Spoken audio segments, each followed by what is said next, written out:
And we're in. Hello, everybody. Welcome to today's Sunday stream of Paper Mario. Not Paper Mario. What the heck am I on about? It's Super Mario Brothers Wonder, not Paper Mario. I kind of, though I wouldn't be complaining if I was playing Paper Mario. It's just the only Paper Mario games that I haven't streamed yet are Sticker Star and Super Paper Mario, I think. Those are the only two that I haven't got to yet. Yeah, I don't know why I randomly said Paper Mario. Bro, don't worry about it. It ain't that important to be worried. Yeah, I'm gonna try and shake off this like paranoia that I've been having lately. But also, hi there, Solstix. You completed an assignment. That's great. I'm glad it's glad you did it. Hopefully, it went well then, huh? Also, hopefully you can hear me okay and you can hear the game. And hold on, I'm going to refresh the capture just in case. You never know. And I think we're ready to go. So yeah, we're playing some more Super Mario Brothers Wonder on today's stream. Very fun game. This is stream number 5 of this, I think. Yeah, we're just continuing to truck along with it. Unfortunately, I haven't completed it, but I'm trying to. But thank you. Okay, well, hopefully you get it done before it's due. Our thoughts are with you. Hopefully, you can get that done, and you don't have to worry about it. I would always leave my assignments to the day before. I know they say that you shouldn't do that, unless it's like a big assignment, like it's a really big, important assignment that's definitely intended to be done over the course of multiple days. Although I rarely ever had those, at least not until college, in which case we didn't really get homework, just because of the kind of course I was doing. But at least in school, I would always save my assignments until the day before. And I know they say you shouldn't do that, but I always managed to pull it off. So yeah.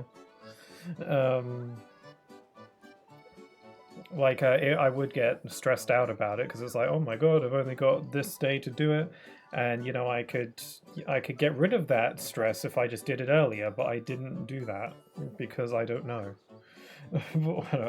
Also, hi there, Tiago. Yes, you are early today. I literally just started. Assignment talk, whoever's dealing with those, good luck. I'll be joining the Suffering next week when the new big assignments drop. Okay, well, best of luck to you then.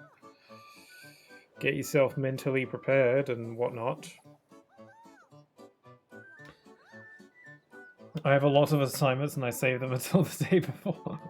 Yeah, glad it's not just me. I'm sure lots of people do that. They say you shouldn't, but I always did that. I'm not proud of it, but hey, it always worked out. Anyway, I'm going to be setting up an online room as I have in the past. If anybody would like to join me in this game, first there are a few conditions. One, you have to have the Switch 2 edition of the game. Secondly, you have to have a Switch Online subscription. And thirdly, you have to be on my friends list. So if you do want to join, you're interested in that, let me know, and I will show my my Switch friend code so you can join. Today's password shall be 0571.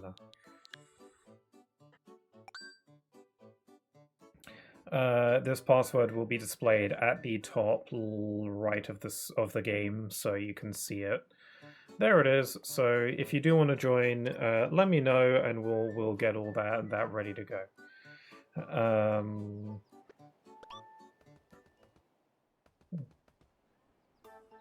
Thank you.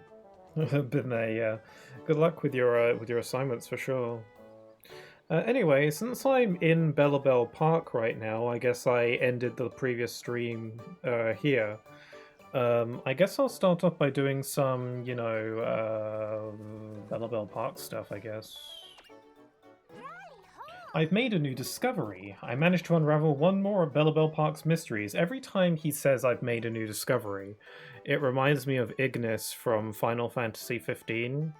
And in case you haven't played Final Fantasy 15, first of all, I'd recommend it. It's not a perfect game, but it's pretty fun. And, you know, it's got nice characters and stuff. But one thing that Ignis says, he's one of your main party members, and he's the cook of the group, and he occasionally, when you find materials and ingredients out in the world, he'll come up with a new recipe, and then he will announce it by saying, "I've come up with a new recipe." And that's what this Poplin reminds me of every time he says, "I've made a new discovery." I managed to unravel one more of Bellabel Park's mysteries. Surely you'll want to hear all about it, yes? The stone slabs have depictions of flowers from across the Flower Kingdom. Long ago, Bellabel Park was bursting with flowers, almost like a botanical garden. In fact, it could be that the flowers of the Flower Kingdom originated here. I imagine our ancestors rode the wind delivering flowers all across the kingdom. That's it for the new discoveries. Do you want to hear any of the old discoveries? No, that sounds boring. I still like that there's a bunch of little Lumas around. It's so cute. I don't know why they're here, but I like them anyway. Okay, recruit report number 6. This is bad, really bad. The treasure, it's gone. Must have fallen out of my bag. I can't call myself a fully fledged brigade member after this kind of blunder. I guess I'm just a plain old Poplin after all. Oh, that's very sad. I definitely care about those things you're saying. We got a lot of reports, actually. Recruit report number 17. Being in the desert is hard. My throat is dry constantly, but the oasis I found fixed me up. I keep feeling like I'm hearing music, and my body started involuntarily dancing along. Oh, we must be nearby the, the Ninja rhythm level? Or whatever it was. Recruit report number 18. I followed the sound of the music and eventually came across a live stage. As I got my bearings, I saw the person dancing front and center was one of the top brigade members. Don't they have other things they should be doing? 19. A treasure I'd worked really hard to find was robbed right out of my hands. I shouldn't have let my guard down. The early bird gets the treasure. That's what the captain always says, but does that apply to this situation? Well, I was chasing after the Koopalings, and I ended up in a very unfamiliar place. I don't see this location marked anywhere on the brigade map I bought. Although, hang on, is this just a menu? Number 21. I keep getting the sense that I'm being watched, but it's too dark to see, so maybe it's nothing. Plucky's really started squawking for some reason too. As I was fumbling around trying to find my way, a ton of little wobbly creatures started to surround me. They seem to really take a shine to me, but I'm not one of them. I'm one of me. How many more do I have? Just this one? Okay. I came across a flower that was blooming in a very harsh environment. I've got a lot of respect for a flower that tough. I could tell he was really trying to make it work, so I helped out and gave him some water. I feel like I did a good deed. Well, they are like sentient talking flowers, aren't they? So yeah, that's a good deed, I'd say. Anyway, since I'm here, I might as well do some of these brigade challenges. I hope the volume on the game is okay. Welcome to the Tow Brigade training camp. Give our training a go with gusto. Okay, so we've got some more of these. I thought I was up to date on all of these by this point, but I guess you unlock more pretty rapidly. This one is a force flame difficulty with the parachute cap, so let's give it a go, shall we?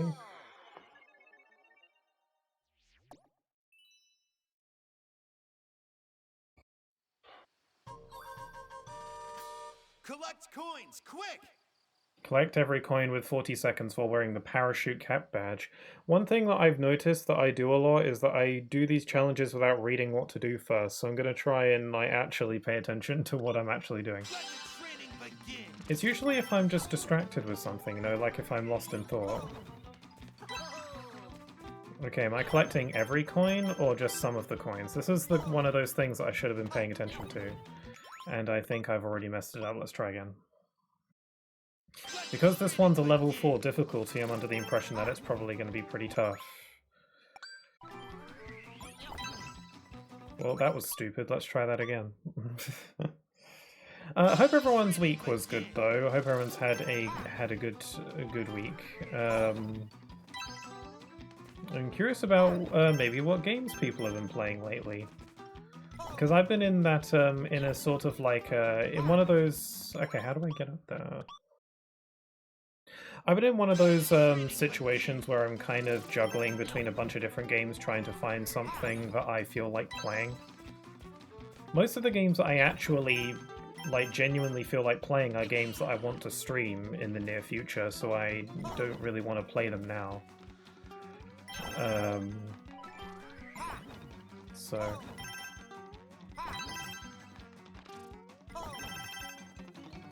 What have I been playing lately? I actually replayed Cuphead the other day. Oh god, I'm running out of time.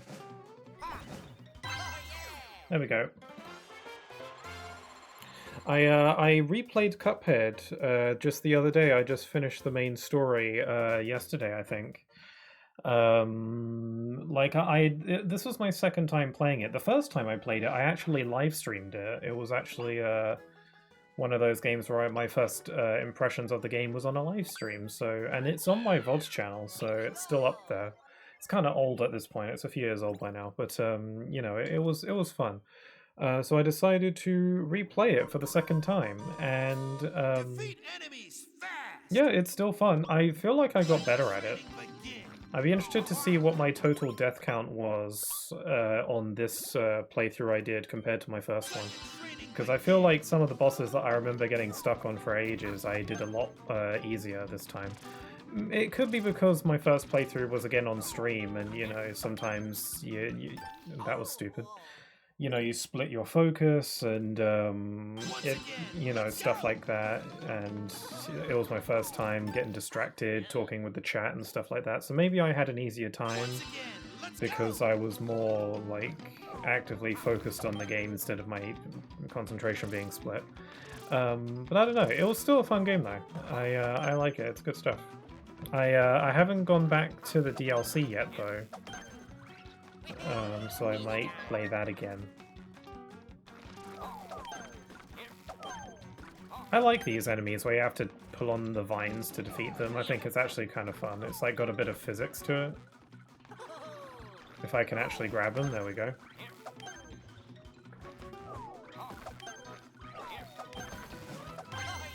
There we go, that wasn't too bad. I'm playing 7 different games right now. Really? What are they? Maybe you can't name all 7 off the top of your head. I mean, I guess I'm technically playing multiple games because there are some games that I just come back to on a fairly regular basis. Actually, just one, Sonic Racing Crossworld. I was playing it earlier today because I was like, I've got about an hour to kill before I start setting up for my stream, so I'll just boot up some Sonic.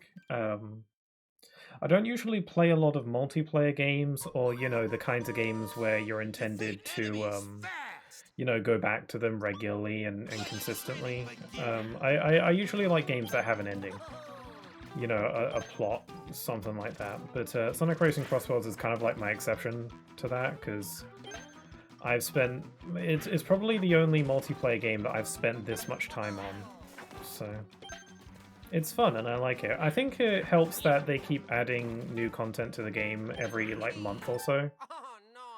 Whether it's, like, new characters or new tracks or whatever, the DLC. That being said, I don't actually own any of the DLC for the game. They have free updates, which adds extra characters, but I don't actually have any of the DLC. Because it's... I didn't want to spend the money on characters that I figured I would realistically never play as. And you do get tracks with them, but I don't need... Like, I'm not that thrilled about any of the characters that are in the DLC. Oh my god, I'm keep dying.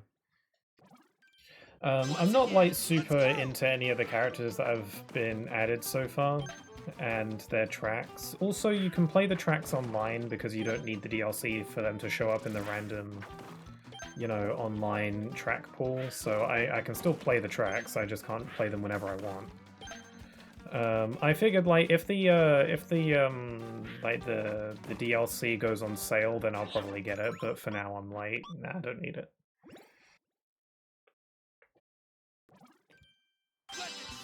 Okay, this is for real. This is the real go. Here we go. I'm worried that we're going to get to a point where it's just absolutely incredibly difficult with some of these challenge levels. I'm already dying quite a bit right now, but I'm just not, I'm not, you know, giving it my all right now. Which sounds like an excuse, but I promise.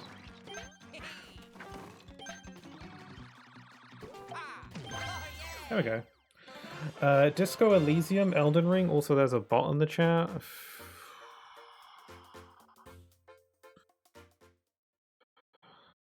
There we go. The bot has been dealt with. The bot has been eliminated. The bot has been de-resed. Disco Elysium, Elden Ring, Breath of the Wild Master Mode, Watch Dogs, Tomb Raider 2013, Dark Souls 3, and Hollow Knight. That's quite the selection. The only games from that selection that I've played is Hollow Knight and Breath of the Wild in Master Mode. Also, we're using a flapjet. Defeat every enemy within 20 seconds using the flapjet. Oh, it's this thing.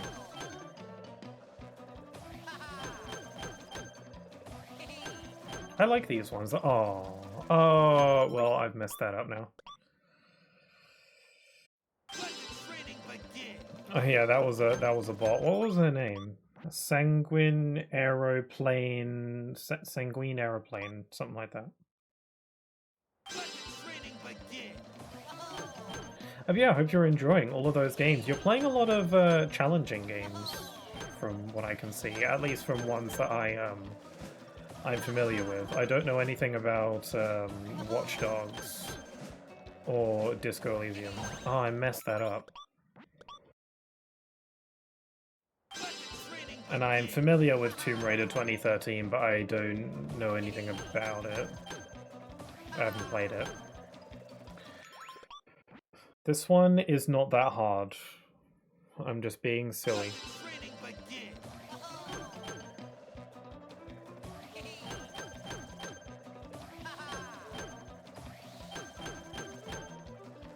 Come on. 6, 5, 4, 3, 2... There we go. They give you just barely enough time. But yeah, aside from Cuphead, I did start a playthrough of Final Fantasy 15, but I've kind of dropped off of it. I don't know. I guess I'm just not in the mood. You're either in the mood or you're not. And yeah, I've been occasionally jumping back to Super Smash Bros. Ultimate because I was doing the story mode or the adventure mode. I go defeat all the piranha plants with this thing? Okay, I can just bounce into them. I don't have to bounce on them.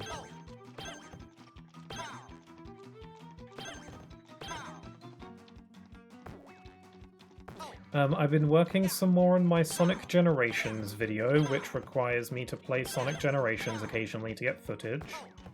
I've recorded pretty much all the footage that I need at this point. It's just little bits of specific things I sometimes need to record.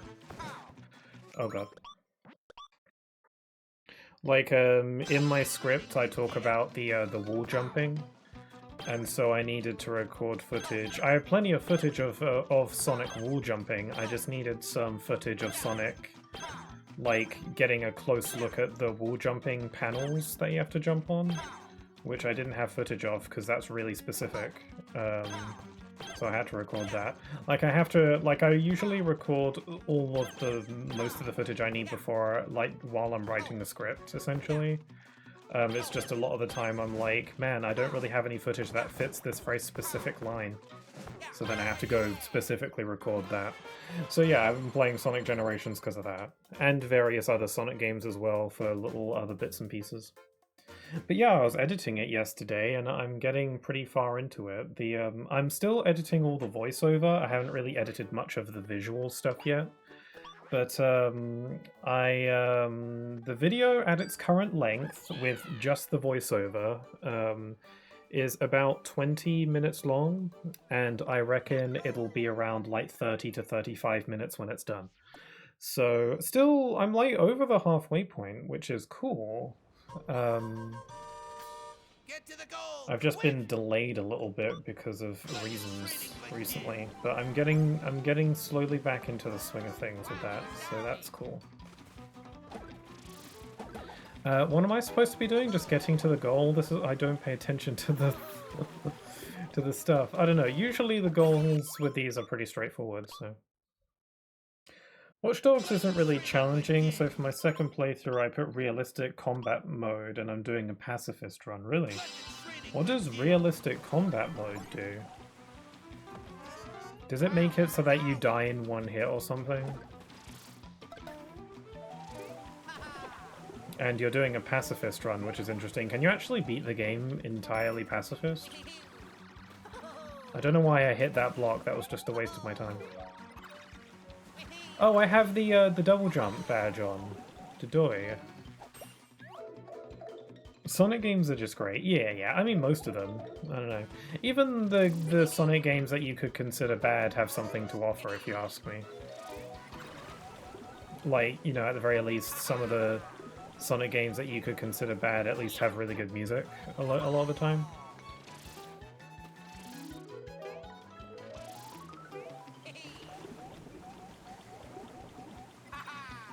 Oh yeah, I should have gotten that elephant. Oh well, I'm in it now.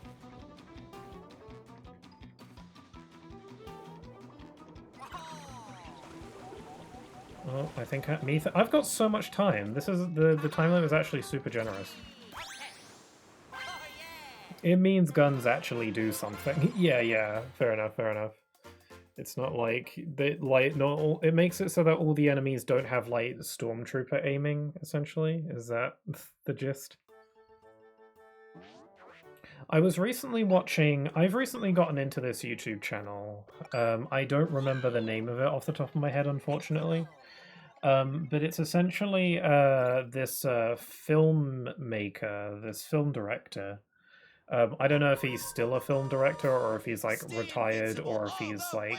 He strikes me as the kind of guy who's a film director, but someone who teaches film directing. He strikes me as a teacher, but I don't know that for sure. That's just the vibe I get. Probably because his videos are intended to be educational is why I get that impression. But yeah, it's essentially a film creator who watches video game cutscenes and, you know, just kind of analyzes them. It's not really like a critique kind of thing. He just kind of points out stuff and you know, it's like educational as well. And it's quite fun to watch that stuff, even though his videos do get very much into nitpicky territory a lot of the time. But I understand that he's just, you know, doing his job. And that's it is just nitpicks at the end of the day. And he recently has been watching all the cutscenes for Final Fantasy VII Remake. And I believe he's started Rebirth already. I don't know, I'll have to check his channel for that. And it's been a lot of fun re-experiencing the story of 7 Remake through this channel. It's been quite fun. Especially because of how cinematic that game is. His opinions of the game are incredibly high, so that's cool. It's always interesting, like, different perspectives on video game stuff, you know?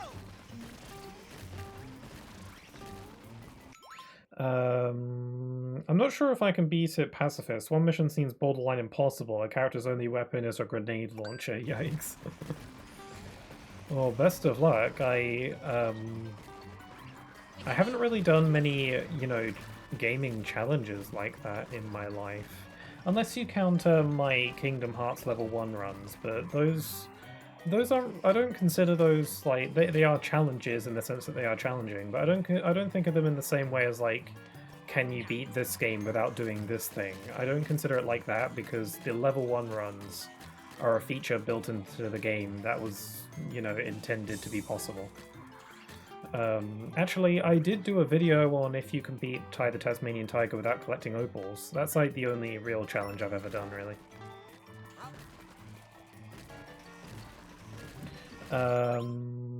What I meant is guns deal more damage. Ah, gotcha. Oh, fun. If you find out the name, I would like to know. The name is on the tip of my tongue. It's. I feel like the YouTube channel has filmmaker in the name. Like it's filmmaker something or something filmmaker, I'm not sure. It's like it's a British guy who's very enthusiastic about film and cinematography. It's actually very infectious, his enthusiasm, and he goes into a lot of these games with a lot of enthusiasm as well. It's really cool. It might not take you that long to just find him based on what I've described. Yeah, it's been quite fun. You also watched all the cutscenes for Sonic Unleashed, which is cool because that's one of my favorite games of all time. And the opening of that game is infamously brilliant. So it's cool to see like a filmmaker's perspective on it.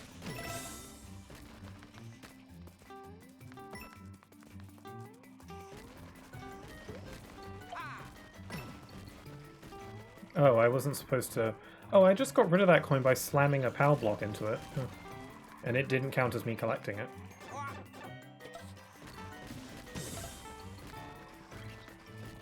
The Thai video is the first video of yours I saw. Really? I didn't know that. Or maybe I did and I forgot. That's really cool. I had no idea.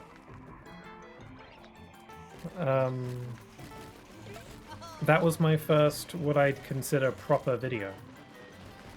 My first, you know, video essay, whatever you want to call it, my first scripted video. I think that video's a little bit rough. Oh, you know what? I think I did know that my Thai video was the first video of mine that you've seen. I just think I got you confused because you changed your name since then, I think. You changed your username. Yeah, I haven't gone back to rewatch that Thai video in a while. But based on what I remember, I think it's a video that's like I think it's very evident that it's my first one. Because I think certain aspects of the editing is a little bit rough, or maybe not as neat as maybe I would now. And I'm not saying that my editing now is all that neat. I feel like even now I'm a little bit amateurish, but it was definitely even more so with that video. I think you can tell it was my first. As for the actual content of the video, like everything I say and heck, even some of the attempts at humor that I make, I still think a lot of that stuff I'm still quite happy with. I'm fairly happy with it. I think as far as, you know, considering it was my first video, I think I did a pretty good job. One of my friends said that he watched it and it was really inspiring as far as like content creation goes, which was like such an incredibly nice thing to hear. Especially because I take, I think quite highly of this person's opinions when it comes to stuff like that. So I was like, that's such a nice thing to hear. And it was my first video, and I feel like I've gotten better since then. So that's good. Okay, that's all the missions.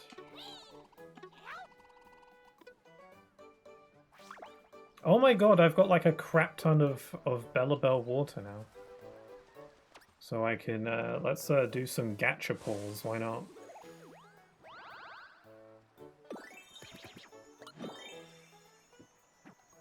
I'm not an expert, but the editing and humor is what sold me. Okay, cool. I feel like for some of my more recent videos, I've dialed back on humor attempts. I say attempts because I don't want to rely on the possibility that my attempts at humor are actually funny. I think it depends on who you ask. I mean, being humorous isn't exactly the focus, or at least not the key focus. It's But yeah, I've dialed back on humor a bit in my recent videos because I don't want to insert like jokes where they don't belong, or where it feels like I'm trying to like shoehorn in humor. Because with my first couple videos, I was like, it's been quite a while since I've made some kind of stupid joke or observation, so I should try and write something into my script. I don't think that way anymore. These days it's like, if there's a joke to be made, I'll make it, and if not, I won't go out of my way to try and come up with something. It should come to me naturally, you know. So some of my more recent videos are sort of more focused on the actual, you know, the actual topic of the video, you know.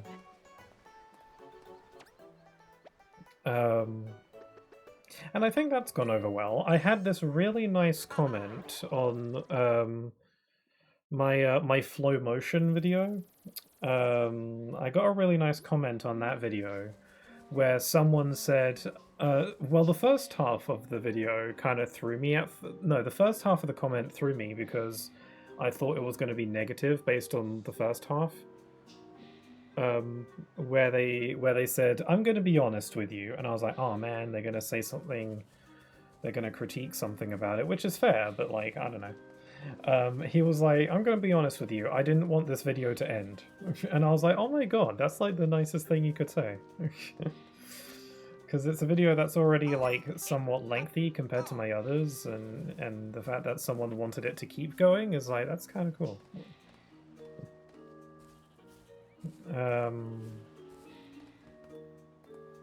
Alright, so we're here in the fungi mines. And I think we've done this first batch of levels, so let me just check my course list so I can make sure that I've done everything. Yes. Yep, everything here is done so far, so we just gotta move on to this next batch of levels.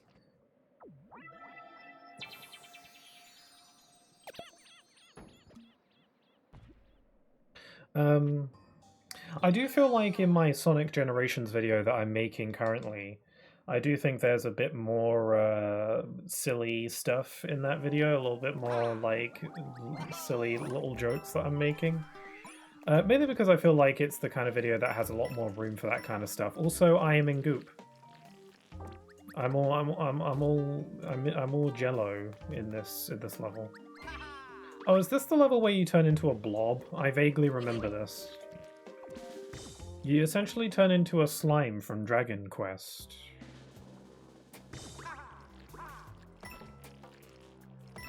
Oh, I actually have to move the analog stick to go in a direction.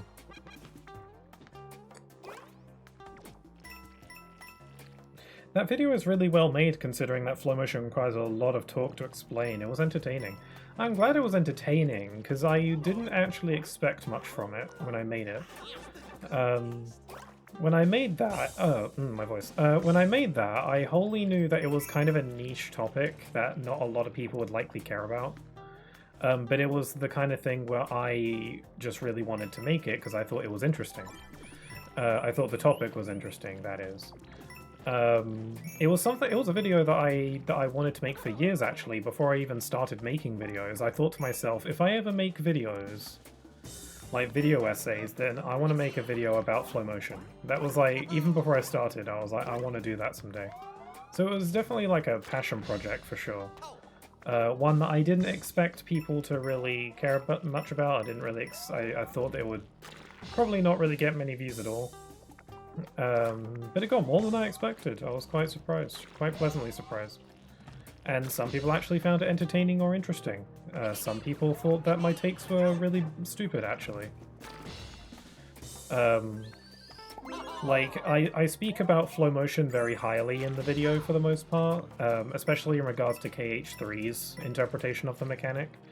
And I got a lot of comments of people just saying that KH3 is bad.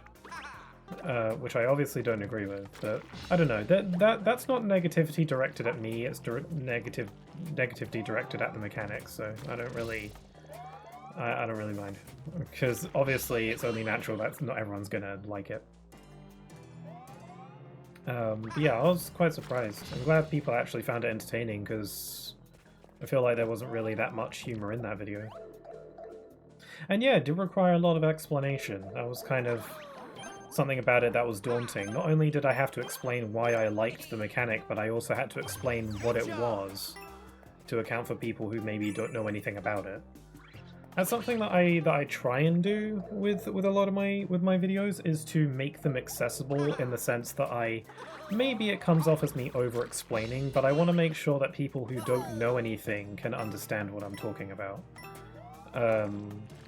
Like for people who don't have any clue what flow motion is, I wanted to give it like the full rundown and fully explain what it is. And I feel like I covered pretty much everything. I don't think I missed out much. You could argue that I explained too much. Ah, there's the Wonder Flower. I'm doing the same thing with my Sonic Generations video, where I'm essentially explaining everything about how the game works as I explain why I like it. Also, yes, I am a slime now, and I can stick on walls and ceilings. This is like, speaking of Sonic, this is like the Spike Wisp.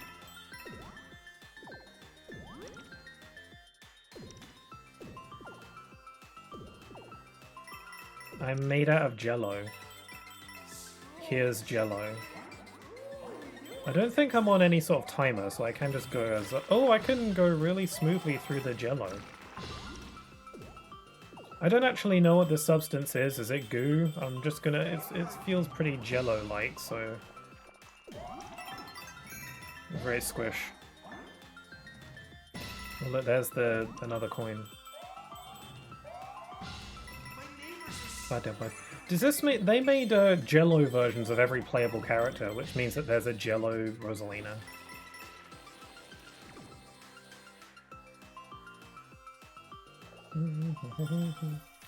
Yeah, sorry for... That was stupid. I was trying to go down. My bad. Yeah, sorry for talking so much about my video stuff. That's probably not the most engaging conversation topic for people. Kind of feels like I'm plugging myself a little bit, so sometimes I like to bring up my videos because it's what's on my mind, but other times it feels like I don't want it to feel like I'm plugging my stuff, so you know, sometimes it's on the forefront of my mind. I spend a lot of time on them, so I mean, I'm very slow, so that's why. I saw this video. I don't remember what the video was. I think it was a brief video on some game. I don't recall. It was like a 30-minute video about some game. And at the end of the video, the guy was like, "Oh, sorry this video took so long. I realized I spent an entire month on this." And I was like, "What? You made this video in a month? Like, by my standards, that's super quick." Takes me, like, sometimes half a year to make a video, depending on how long it is. Usually that's because I am kind of slow. The software that I'm working with is a little bit temperamental, and sometimes I have trouble getting motivated. And all manner of, like, unforeseen circumstances that prevent me from going particularly fast. But it's like, man, you're... do a 30-minute video in a month? I once did do a 20-minute video, like a 25-minute video in 1 week, but that's because it was a really simple video that didn't require any scripting or planning.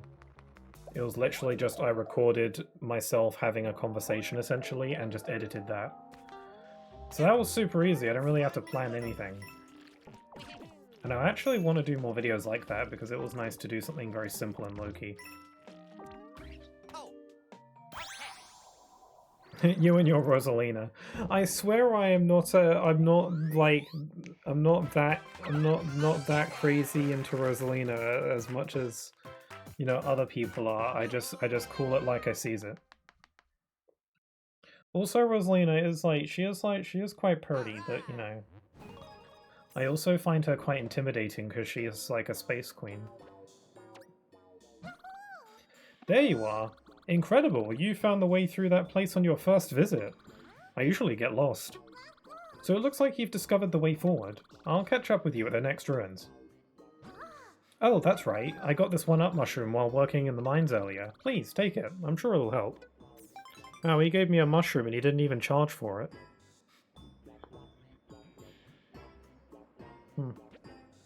Okay, well, I found everything in that level, didn't I? The uncharted area, Wubba Ruins, yeah. Are those things called wubbers? Okay, badge challenge, grappling vine. Oh, this is cool. It's like the grappling hook from Terraria.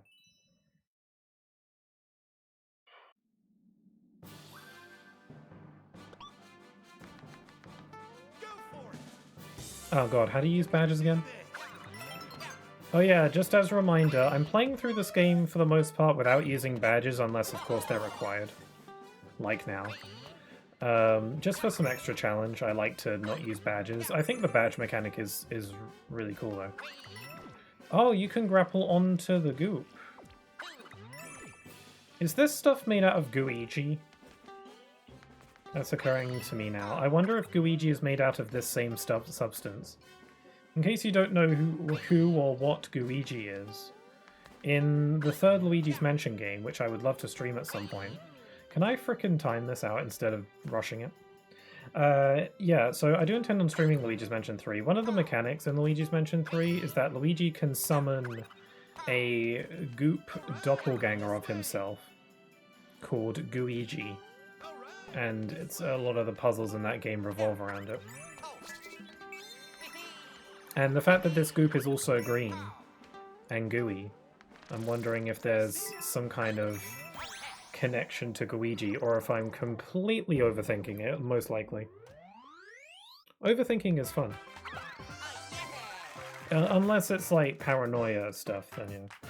I like overthinking when it comes to video game stuff.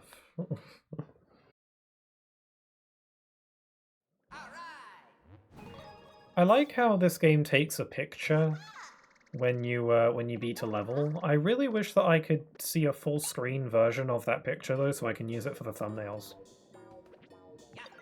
Because I would actually love to use some of these screenshots that they take of the level in my thumbnails for the VODs, but because they're really small on screen, they're just going to be low res. I want like to take a picture of a higher res version of it.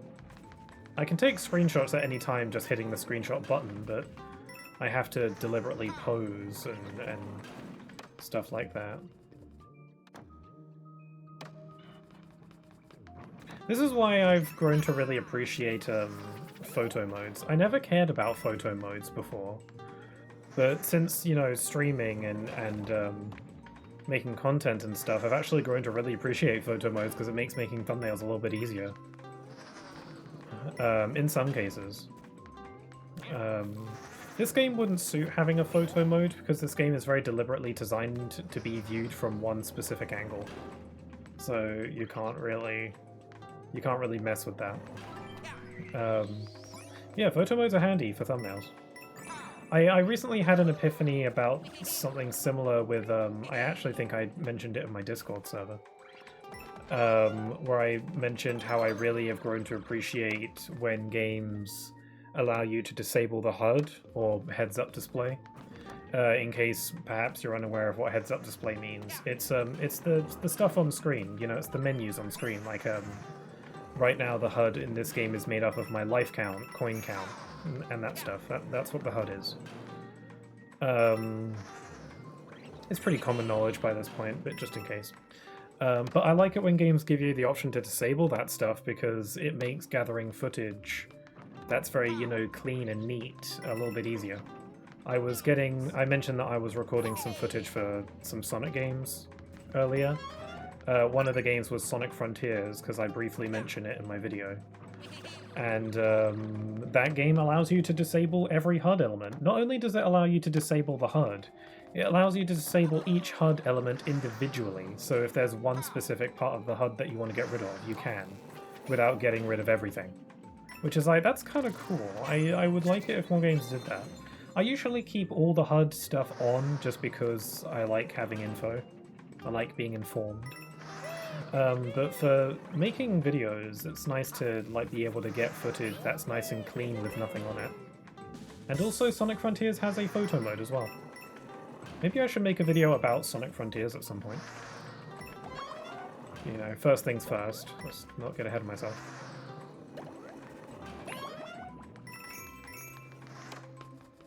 Sometimes there's a mechanic that excludes HUDs, like a spyglass. Oh, that removes. Sometimes there's a mechanic that removes HUDs. Yeah, good point. A lot of the time photo modes can be used for that sort of thing. Some photo modes allow you to remove the player characters off the screen as well. I think that's kind of cool when they do that. So you can get clean shots of environments. That's cool. And yeah, some stuff like first-person modes get rid of the HUD. I think Kingdom Hearts 2's first-person view gets rid of the HUD. Probably not, actually. I don't know. I've never played Kingdom Hearts 2 in first person. I actually think maybe that might be a fun challenge. Oh wait, did I say fun? I mean infuriating. Because KH2's first-person mode still allows you to jump and attack and all that stuff, so you could theoretically play through a good chunk of the game in first person if you wanted to. I really don't want to, though, so... How am I going to get in that door? I think I need to get one of those spiky things. But yeah, like little options like that games offer, that like, it's not the kind of stuff that I would usually make use of playing the game normally, but for making videos and content and stuff, little stuff like that is actually super helpful. Another one is when games give you volume sliders, which is incredibly common these days, but some games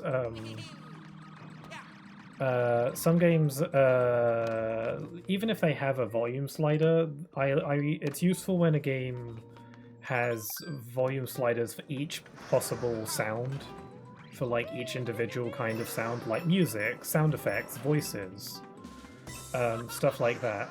That's really useful because when I'm making my videos, for my videos I always have music playing in the background when I edit music in the background to play over the footage while I'm talking.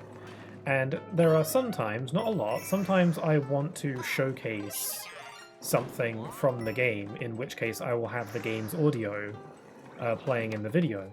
And it's really useful when a game allows me to remove the music from the game so that I can continue to have the background music from my edit playing in the background, so that I don't have to, you know, so that it's not like, so I'm not playing like multiple music tracks over the top of each other, or I have to constantly switch the music.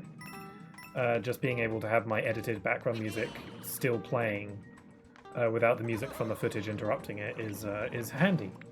I've grown to really appreciate that. Unfortunately, I tried doing this with Sonic Generations. I was recording some Sonic Generations footage, and I wanted to record some of the cutscenes, because in the video I show off some of the cutscenes, and I wanted to, again, remove the music so that I could have my own music playing in the background. Unfortunately, while Sonic Generations does allow you to... Oh, I messed up. While Sonic Generations does allow you to remove the background music, but keep the sound effects and voices, unfortunately, doing that does not affect cutscenes for some reason. Maybe it's because the cutscenes are pre-rendered, so you can't change them. But it removes all the music from the actual gameplay, so that it's just sound effects and voices. But it doesn't work on cutscenes, which was lame, because that's kind of the whole reason I wanted to remove the music. So unfortunately, I'm going to have to just edit around that instead. It's mildly frustrating.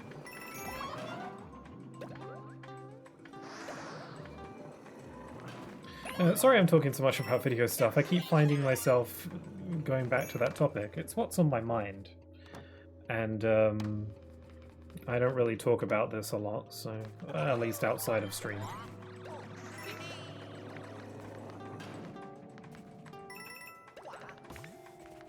Oh. I like when Luigi blows a bubble, he goes wah.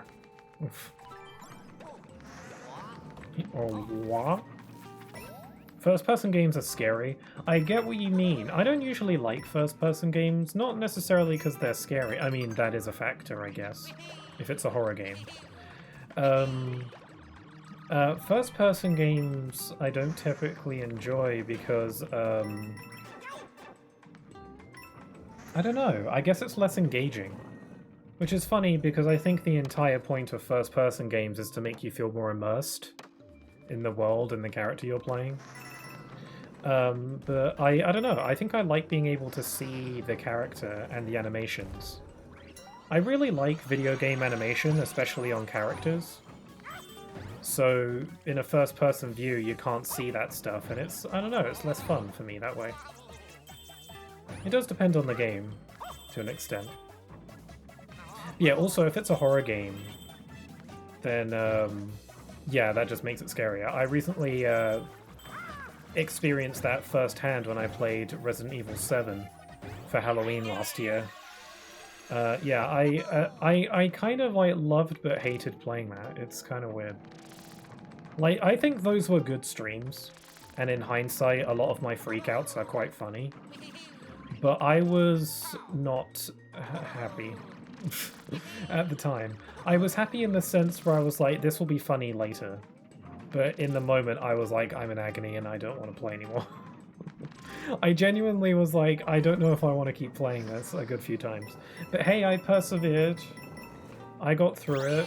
I faced my fears, and I got through the game.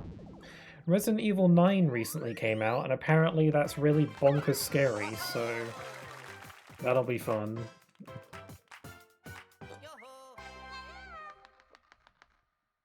I'll play that one eventually.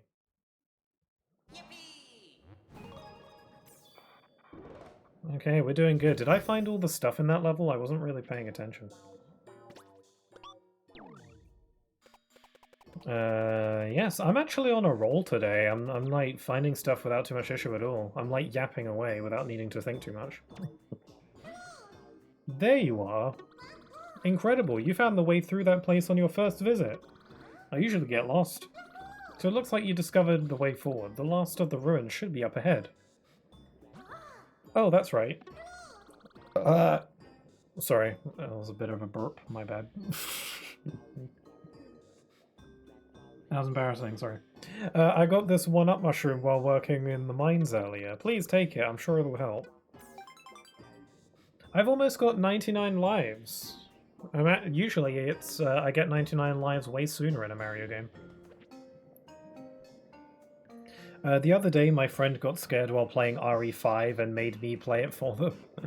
I've never played RE5. I didn't think that was one of the more scary ones. I thought that was one of the more crazy action-oriented ones. Also, I think it's co-op. But maybe only online. Okay, Fungi Arena.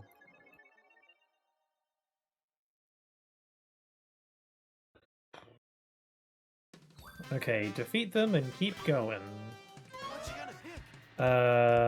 I like the Fire Flower, I guess. I like these combat challenges, especially because you can choose your power-up. Oh crap, Fire Flowers don't work on these guys. We've got to shed some light on the subject. There we go. I do love boos. Boos are super cute. Out of all the,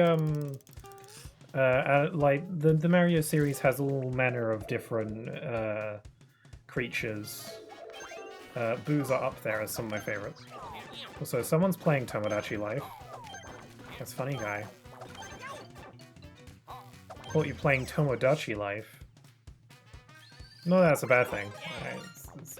It's a good game from what I hear. I honestly don't know much about horror games. Horror is a genre that is relatively new to me. The first time I ever played a horror game was when I played Resident Evil 2 a few years ago on stream. And that was my first horror game.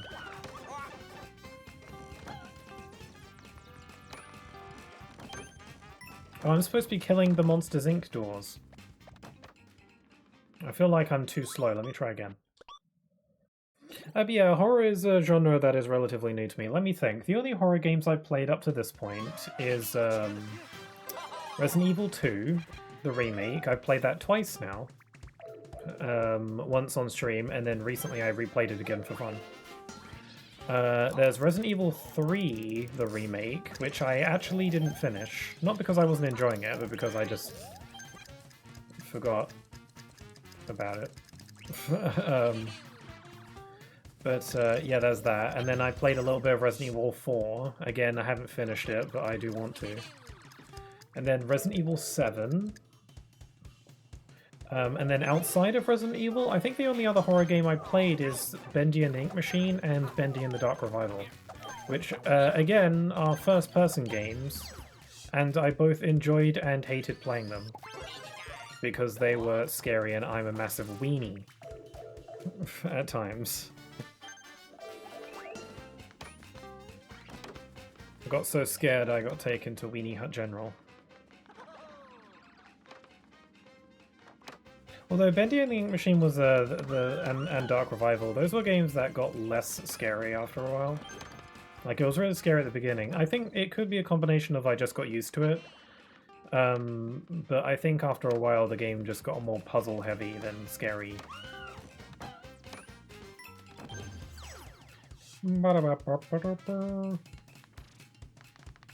That's an interesting question, actually. Are there any genres of games that you are very unfamiliar with, or you're not very well versed in? Like, are there any genres that maybe you haven't really dipped into all that much and maybe would like to? Because I guess it would be horror for me. Although that's not 100% true anymore, because I'm a bit more versed in horror games these days. I'd say I think a very obvious one is multiplayer for me. It's not really a genre that I especially want to be more involved with, though. I mean, I do want to, but I want to be more in that genre. You know, because like it's not really, multiplayer games just aren't really my thing. And I would like for it to be my thing, because I think it's a good way to make friends and connect with people, and it's a good opportunity to hang out with people, but because I don't really like playing multiplayer games, it makes things a bit harder for me. A final uncharted area, Poison Ruins. It's got a difficulty level of 4. I think the highest difficulty you can get is 5. We finally made it all the way down here. I can't thank you enough for your help.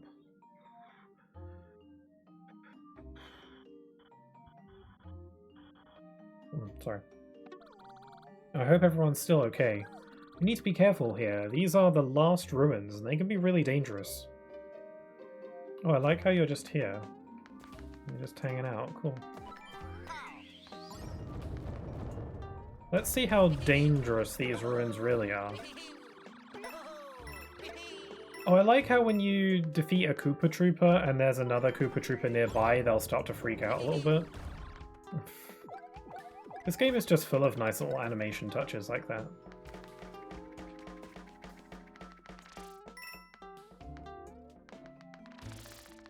I feel like this place is puzzly. I am getting puzzly vibes from this one.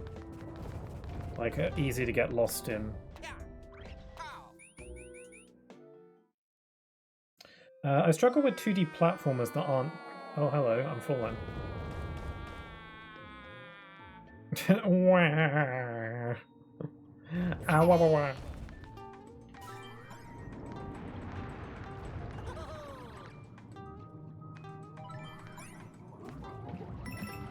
I struggle with 2D platformers that aren't Tetris, but I know there's a lot of great games that are niche. I meant 2D games. Oh yeah, I was about to say, Tetris isn't a 2D platformer. I haven't really played much Tetris. I'm obviously familiar with it, because who isn't? I don't know. I've considered playing Tetris 99. Because that's on Switch Online, and apparently that's really good, so...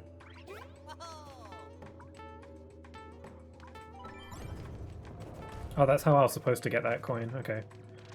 I think my way was more creative.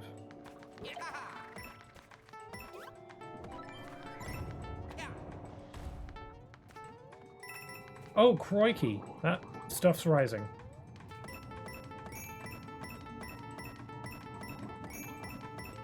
I was about to mention something. I feel like I was about to say something and I forgot what it was. It was like before Luigi fell down that area. I was about to say something, I forgot what it was. What was I talking about? Let me retrace my mental steps. I was talking about horror games, right? And then if there are any genres, I was talking about multiplayer games. That's a pretty obscure hiding place for a Wonder Flower. Good thing I randomly decided to ground pound into that.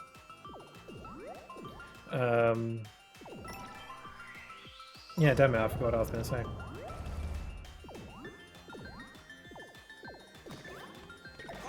Oh crap. Oh, now I'm a little goop. Okay, so we're ditching the flagpole. What's over here? Nothing. I feel like Minecraft servers are a good place to start with multiplayer. Yeah, unfortunately, Minecraft is also not really a game for me. Not because of the multiplayer aspect, I mean that is a factor obviously, but also because the kind of game that it is doesn't really appeal to me. Again, I need games that have like a plot, well not necessarily a plot, but like a goal, an ending, a campaign, credits, something to work towards, you know? And I know that Minecraft does have goals, it does have like a final boss technically, but that's not what people play the game for. It's, you know, it's like a make your own fun kind of game, be creative. And yeah, I think the open-ended nature of that game just doesn't really appeal to me.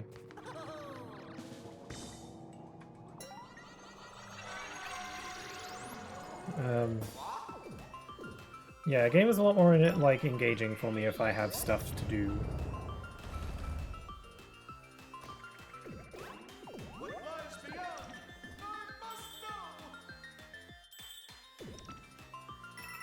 And it's really bugging me what I was gonna talk about. I know I was talking about something. I'm gonna look back on the VOD later on and be like, oh yeah, that was it. Maybe it was nothing. One thing I do want to mention, did anyone notice that the event list at the bottom of my stream overlay is different? Slightly. It's only slightly different. You know, it's where like my recent followers and bits are displayed. The little event list at the bottom. I changed the design slightly. Don't know if anyone noticed that. It is very slightly, so I would be surprised if no one noticed that, but I was kind of curious if anyone would. Because I have like a bit of an eye for small differences and changes, so if it were me, I'd probably notice, but I wouldn't expect everyone else to. I was just kind of curious if anyone did pick up on that. It was something that I wanted to change for a while because I thought that the design I had before was a little bit, I don't know, aimless. It started with me just wanting to change the font. So the way I have my event list displayed there is that I use a website called Streamlabs, which basically has a bunch of widgets. Like, that's how I have my chat display and my followers and my follower alerts and stuff like that. And the event list that I have is one of those. And I just wanted to change the font because I thought the font that I had before was ugly. And then I got a little bit carried away. First of all, the font that I wanted wasn't available. So I had to go into the code and code it in, by which I mean find the code on Google and then copy-paste it. But it was still kind of confusing. And then I wanted to change the color slightly in the design of it, so I just kept... So I did all of that using code, and it was really confusing. But I did it anyway.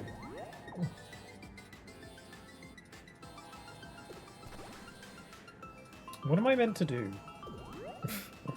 I think any game window can be full screen. You can easily have chat and stuff anyway. I guess so. The reason why I have my... Also, nice to meet you. The reason why I have an overlay is for a few reasons. One, I think it gives the streams a bit more personality. Am I supposed to go into that sun-looking thing? Is that what the game wants? Because that seems like it'll kill me, no?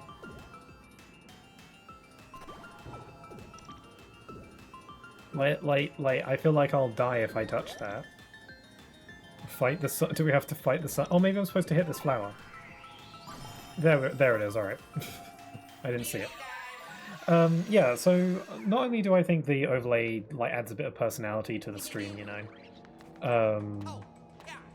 If I used a face cam, then maybe that would be all the personality needed. So maybe in those cases. Another reason is bitrate. So I'm not going to pretend that I know what bitrate is like that much, but basically what bitrate affects is that if what's happening on screen is particularly busy, like there's a lot of moving parts, there's all sorts of stuff going on. Depending on what bitrate you have your stream set to, the game might get the screen might get kind of blurry. So if my stream ever gets kind of blurry and distorted and pixelated, it's probably because there's so much crap happening on screen that, you know, the bitrate is struggling with it a little bit. Having an overlay kind of helps with that, because obviously my overlay is just a static image. And if the game is only taking up a smaller portion of the overall screen, then it combats the bitrate a little bit.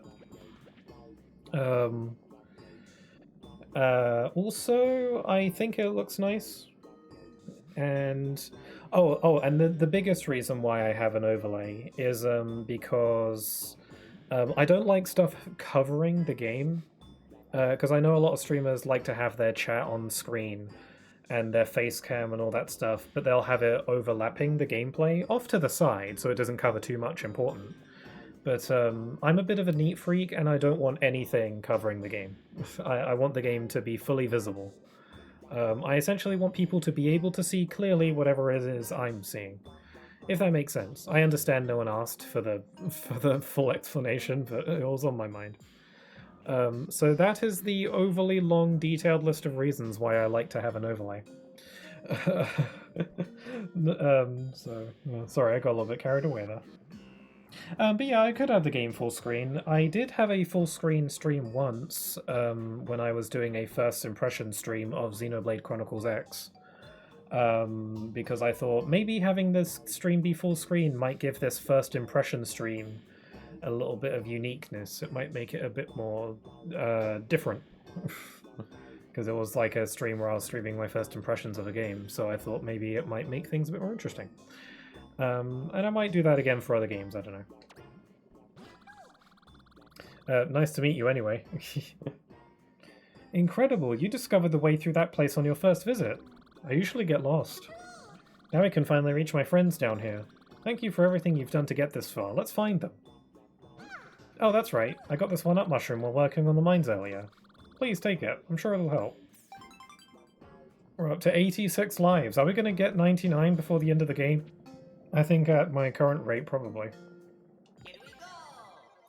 Okay, Operation Poplin Rescue. Everyone! Someone's here to save you! Tell the world. Are we going to be Goop again? Yes, we are. I love the Goop.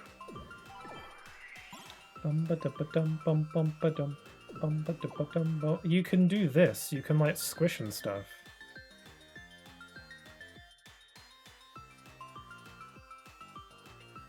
Oh, you can go, like, up and down.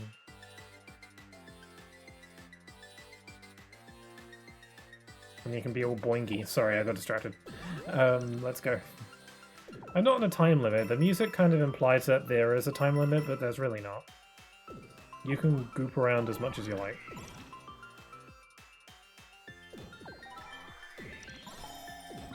Oh, that was super easy. Do we have a boss, maybe? Oh, look, there they are. Whoa! Yay, we've been rescued! We wanted to help you save the kingdom, Prince, so we searched everywhere for a royal seed. And we found one. Hopefully you can get rid of that bad guy with it. Oh, so you didn't actually find it. Wow, you came all the way down here to help me? I feel so thankful they found one for us. Let's take it. Oh no, they actually did have the seed.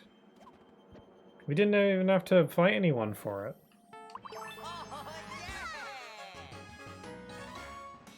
It's less of a seed and more of like a giant apple.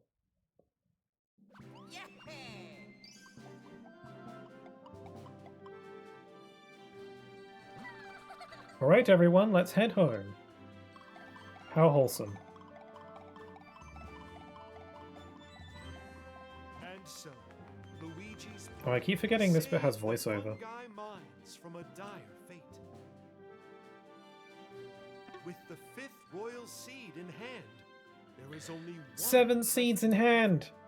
The How many final seeds royal are there? seed Are there 7? is Because said that to would be among the stupendous. molten pools of deep magma bog. Good luck, Your Highness, and good luck, Luigi.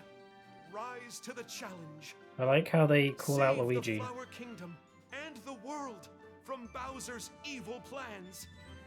The adventure continues. The life of a talking flower must be pretty grim because you know you can't move. And everyone just leaves you. Imagine being a sentient flower. Also, it does appear that I've collected every Wonder Seed in this world, and I didn't even have to really replay any stages, really. At least not today. Maybe I did last stream. I don't know. All right, let's return to the Petal Isles. It's a quick ascent, so your ears might pop. Is this the finale? I don't think so. This isn't the final stream of this game, but we're getting close to the end of the main story. I still want to do all the new Switch 2 edition content, though. All the Bellabel Park stuff. So in that sense, I still think there's probably another stream or two of this game, but we're getting close to the final boss, though, of the main story. We've just got one more world. Actually, I think 2 more worlds. I think Bowser's Castle is in itself a world, I think, maybe? I don't recall. If it is, it might be more like a half-world. Hooray! Those poplins in the mines were really, really helpful. We can't stop now. Let's hurry and track down the next royal seed. I don't like how they forced me to leave the world, because I wanted to check to see if I actually had everything. Fungi mines. I apparently don't have everything in this world. Because there's no green tick next to it. I have all the Wonder Seeds though, so what could I possibly be missing? Operation Poplin Rescue is not 100%ed apparently. Because there's no tick on it. I wonder why. It's such a small level, what could I possibly have missed?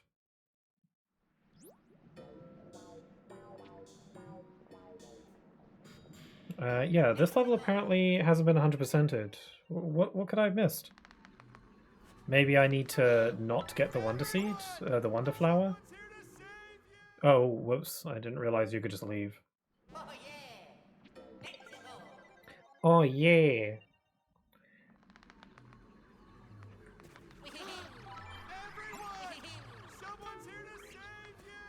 I've already saved them. Oh, well, I can't leave until I hit the flower. Okay.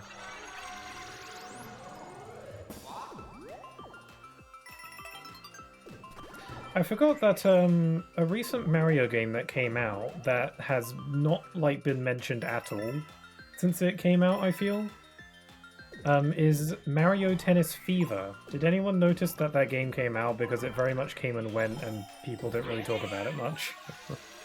Mainly because people ended up being quite disappointed with it, apparently.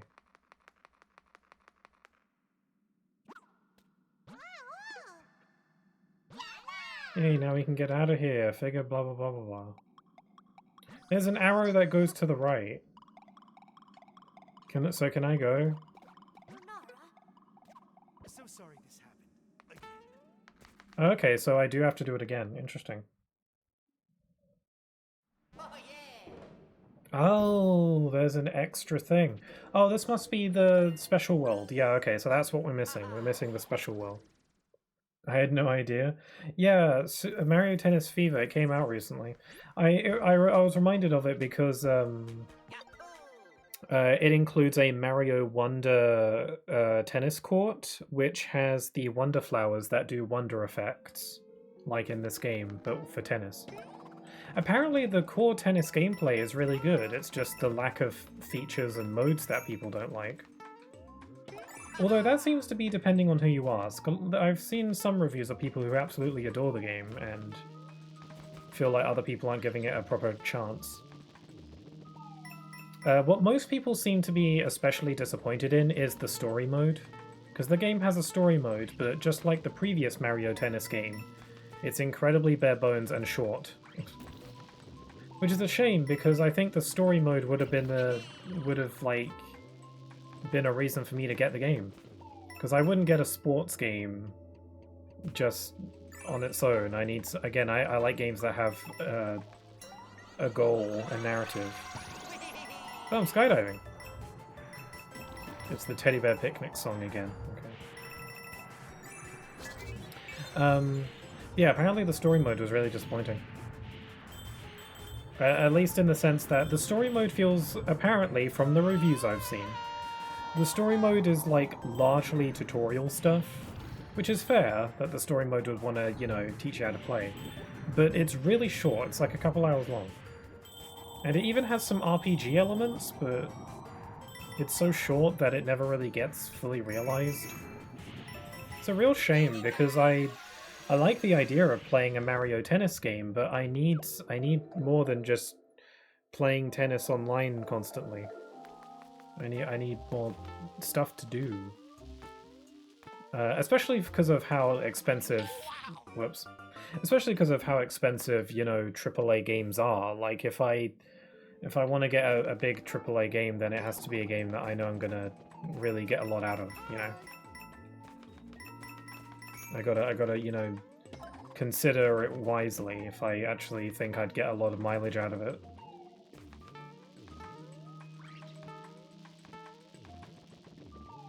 Yeah, it's a shame. I've never really played any of the Mario sports games. Golf, tennis... unless you count Mario Kart as a Mario sports game, I do not. I think it's in a league of its own. Yeah, real shame. I'll tell you what Mario spin-off I really want to play that I've never been able to because I don't know anybody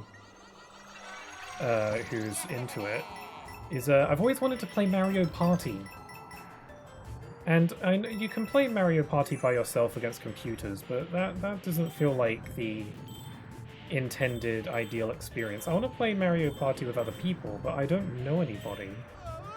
Also, like, if you want to play Mario Party online with people, you all have to own a copy of the game. And obviously the more recent Mario Parties are kind of expensive, because they're AAA big Nintendo games. And again, I don't want to spend full price on a game that unless I feel like it's really worth it. But I still really want to play it, that's the problem.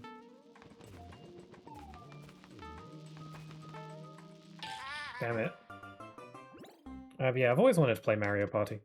I think there might be some Mario Party games on the Switch Online Classics catalog. But I don't want to play one of the older ones. I want to play one of the newer ones. The main reason why I don't want to play any of the older ones is because, like, those are the ones that infamously have, like, that what is it called? Not scandal. Is it? Is the word I'm looking for scandal? I don't think so. It had that thing that happened, lawsuit, maybe? Where back on the Nintendo 64, Nintendo got sued by a bunch of angry parents whose children's hands got damaged from playing Mario Party.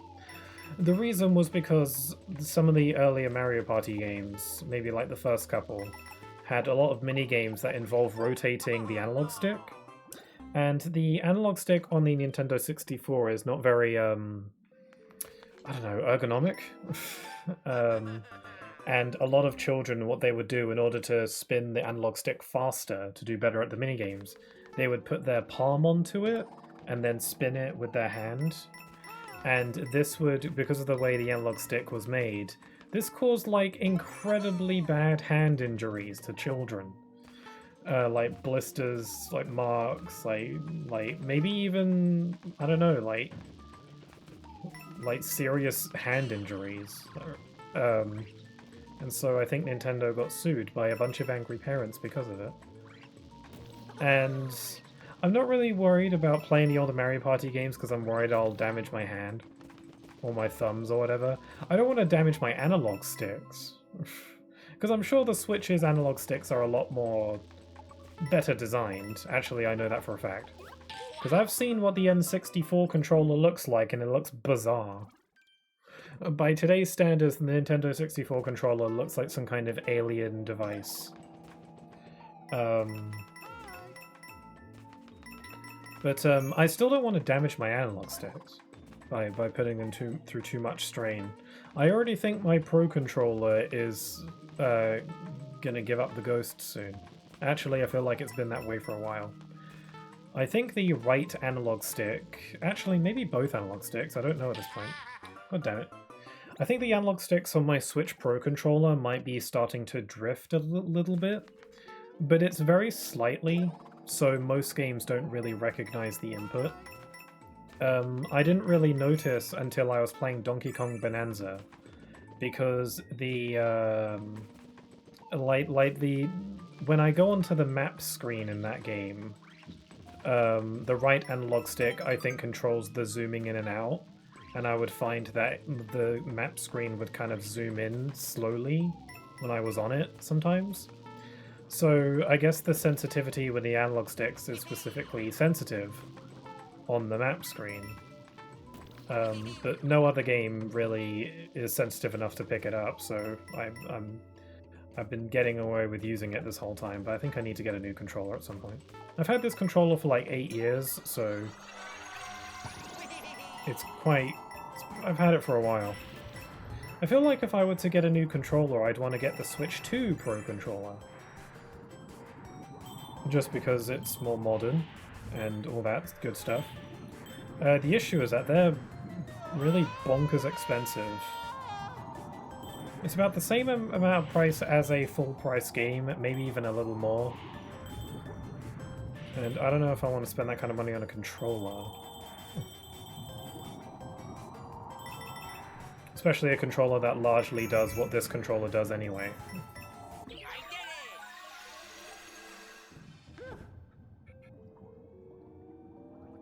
I finally won.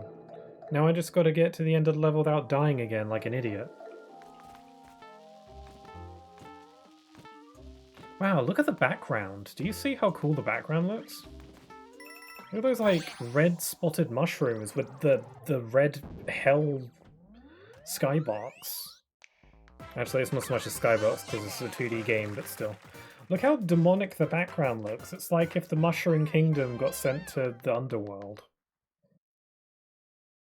Again, I love how creative the art and locations in this game are. It's really nice.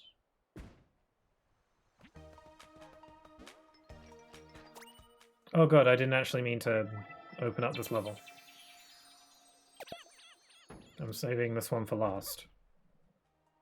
I'm gonna buy some standees while I'm here because my coins are about to max out. Best of luck. Thank you. Best of luck on what, this game?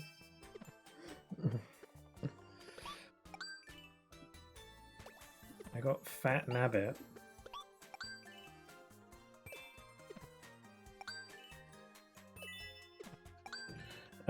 Mushroom Kingdom mixed in with Kalid? I'm unfamiliar with what that is, or if I even pronounced that correctly. Let's get all the Rosalina standees.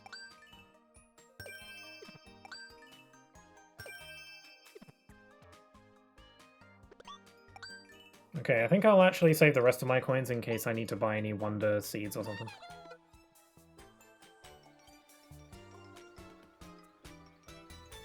Why am I all sparkly? Is it this world? Yeah, I'm sparkly when I'm standing on that platform. Weird.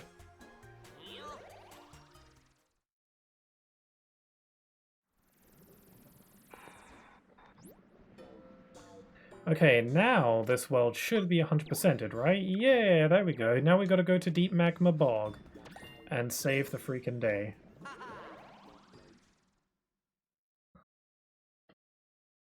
Oh, and not dying, right. Yeah, best of luck on not dying. You're right, yes, yes, yes, yes, yes. I'll do my best. More mouthful. I already did that one. Hello! Whoa, that guy is so menacing up there. You can't let him get the best of you, Prince. I just can't catch any fish at all, but I did reel in this bottle with a curious message inside. Thinking of you wherever you are. Sorry, not all bottles say that. Look to the distant sky to find a special world. Huh, what do you suppose that's all about? Not a clue. Hot darn, that looks menacing. This would make for a good thumbnail image if it wasn't for the HUD in the way. Okay, we've got a badge challenge. Boosting spin jump. Caelid from Elden Ring gets memed on for being a hellscape. Imagine a catch location. God, that's quite the description. Interesting. I did want to play Elden Ring at one point. It's actually been on my wish list. On my PlayStation wish list for basically since it came out. Because I've never played any FromSoft games, mainly because I don't think their vibe is for me. Like, they're all very dark and gloomy, and that doesn't really appeal to me much. But Elden Ring, obviously it looks kind of dark, but it looks kind of pretty as well. Some of the environments and locations seem really cool. So I feel like the vibe of that game might be more likely to grab me. But I haven't gotten around to it. I want to catch it on a sale, ideally, just in case I don't like it.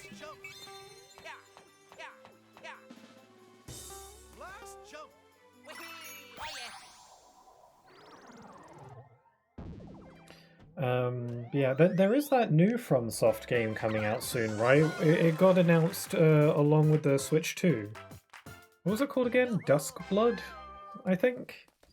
It's a Switch 2 exclusive, or at least a Switch 2 timed exclusive. It might get ported to other systems later. Actually, I'm counting on it. That's definitely not my cup of tea because it looks incredibly gritty and depresso.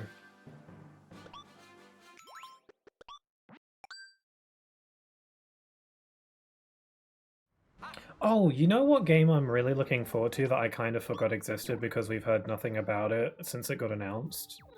Also, it got announced early because it got leaked. Persona 4, what is it? The Persona 4 remake. I forgot what they're calling it. Persona 4 Revival, I think? Oh, look at those munches down there. Yeah, Persona 4 Revival. I'm super excited for that because I've never actually played Persona 4 all the way through. I remember I played Persona 4 when it got ported to Steam, but I only got like past the second dungeon before stopping. Not because I wasn't enjoying it, but because I didn't really want to keep playing it on Steam. I'm not the biggest fan of playing games on PC. It's not very comfortable for me.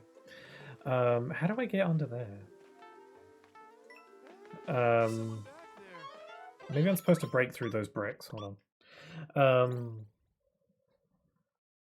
Yeah, the Persona 4 remake is quite exciting. So now I'll be able to finally play through the whole game and enjoy it.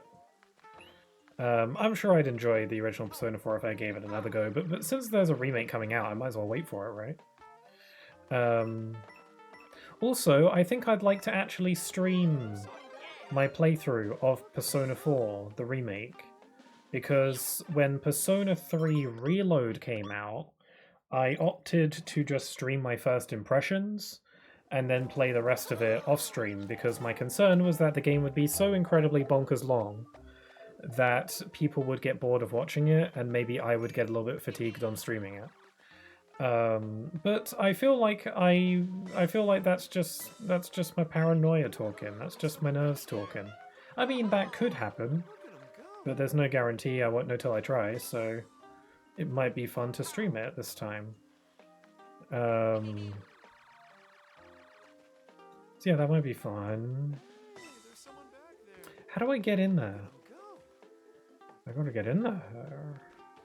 Also, I love how you can see Bowser's castle in the background there. That's actually super cool, because that lines up with where this level is located in the world map. Oh, I have to sploosh on the pipe. Oh, it was just for coins. Why did I do that?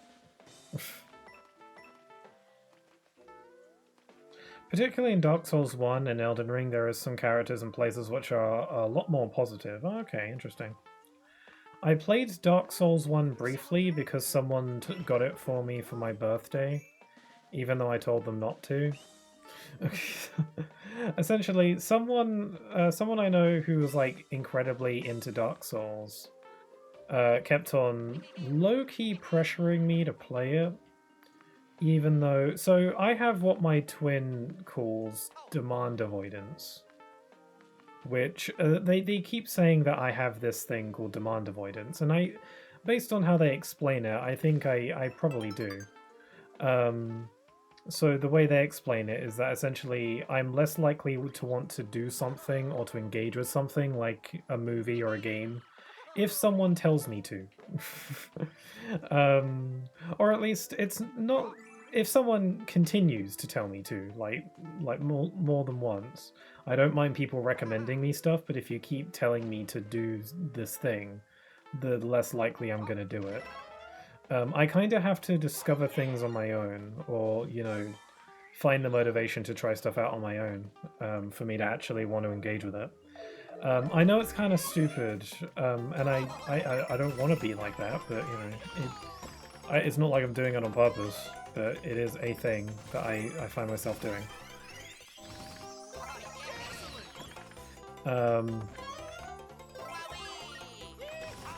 So yeah, so this person kept on saying that I need to play Dark Souls. He kept on saying that I needed to play it, like it was important that I play it. Because you're not a true gamer unless you play Dark Souls. And again, my reasons for not wanting to play Dark Souls really just stem from the fact that I just don't think the game's aesthetic and tone is for me. Like, I don't have a problem with the gameplay. I think the gameplay is actually kind of right up my alley, if I'm being honest. But it's everything else about the game that I don't think appeals to me much. But, you know, he kept on saying you should play it. And then one day he asked me, if I bought you Dark Souls as a gift, would you play it? And I said I would play it, to be polite, to like, because, you know, if you bought it for me, I might as well at least try it. But I told him I don't think that's a good idea though, because I think odds are I'm probably not going to enjoy it, or I'm not going to be that into it. Especially because you're kind of putting me in a position where I kind of have to. And that's not the best way to get someone into a game, frankly. By like making someone, at least for me.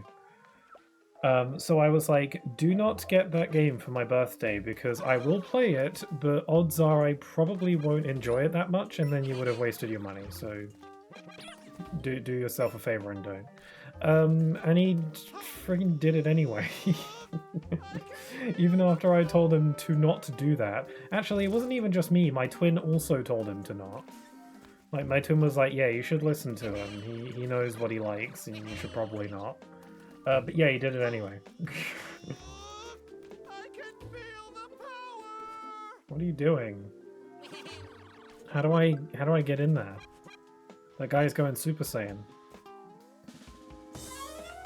Oh, that's my in.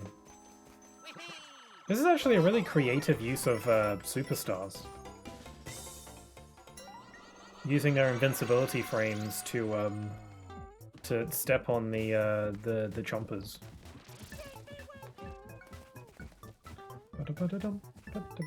Maybe these little Pac-Man looking guys.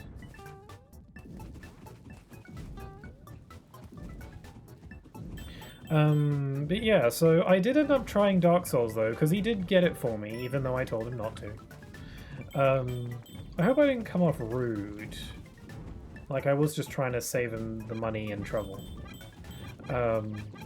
Because I realistically wouldn't like the game, and I don't want to force myself to play a game just because someone wanted me to.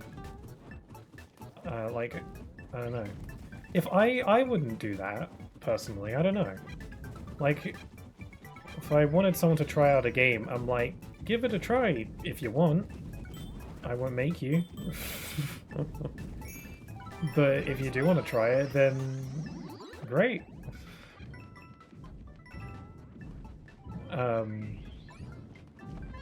Yeah, I did end up trying the game though, again, just because I might as well. And yeah, I didn't really get into it. I did play a little bit. And, you know, I was like, the gameplay is fun. It's basically exactly what I expected. I was like, the gameplay is fun, but, you know, the aesthetic, everything about the game just is not for me, so...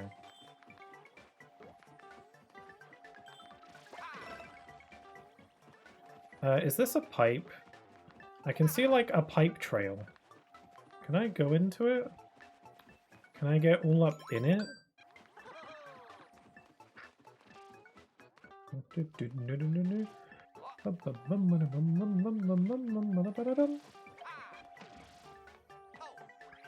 Maybe it's nothing. Let's just grab the Wonder Seed. Oh yeah, I did it, yeah! I love it, yes.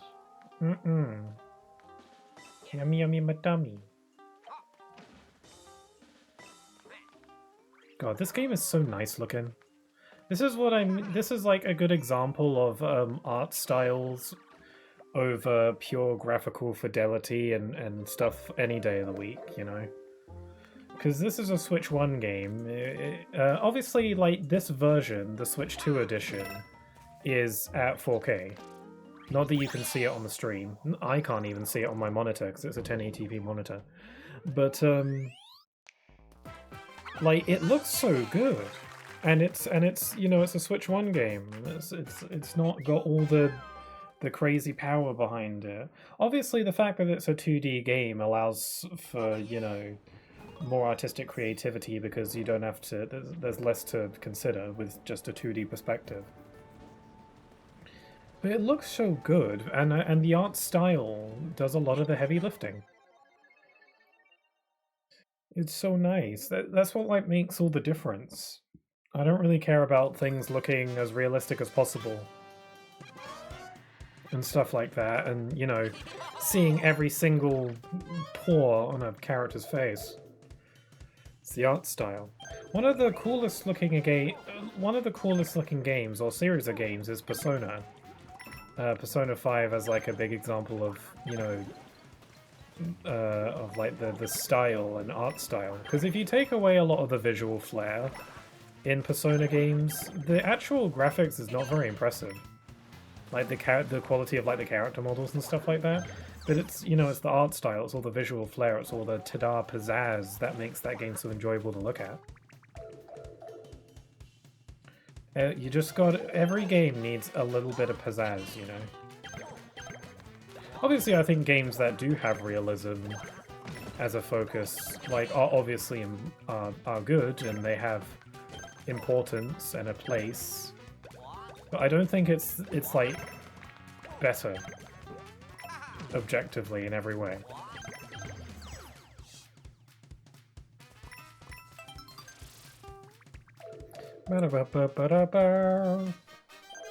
Oh, it's one of the giant... Like, I don't remember what they're called, but they're funny. One of my favorite... Oh god, he spits out my flames. One of my favorite visual details in this game is when you collect a power-up and the character poses. Like, they do a little pose when they get a power-up. I think that's so fun and cool. That's a nice touch. It's the kind of thing where it's like, how has Mario games not been doing that this whole time?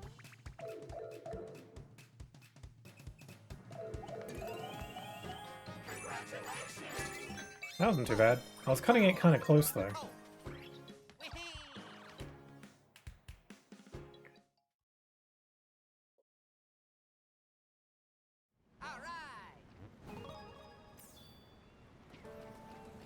Okay, what's this? Little secret. Wiggler race, spelunking. This Wiggler has roller skates and it's adorable.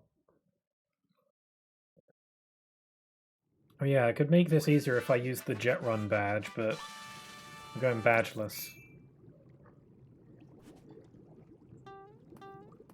Are we starting or what? Or do I have to host a friend race? I don't have any other players with me. Okay, so you have to host a friend race. Oh, it's because the Wiggler is counted as a friend? That's cute. Okay, 3, 2, 1, go! I'm already winning. Oh my god, he's catching up.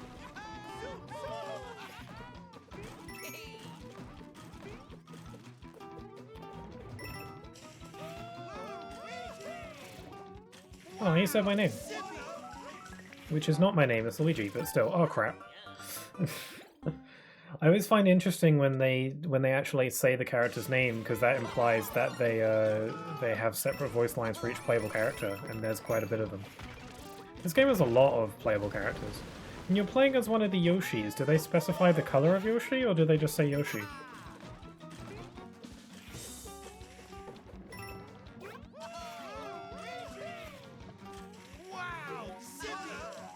Zippy! Oh, that was stupid. Why did I do that?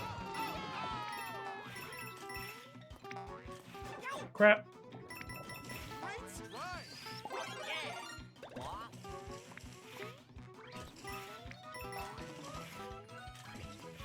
Should I be hitting those flowers?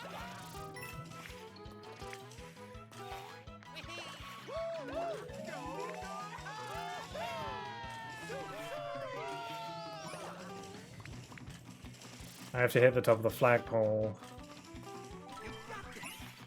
You got this, Sonic. Oh wait, maybe there's not a flagpole. I think it is just an end. Yeah. It's like Super Mario World. I did it.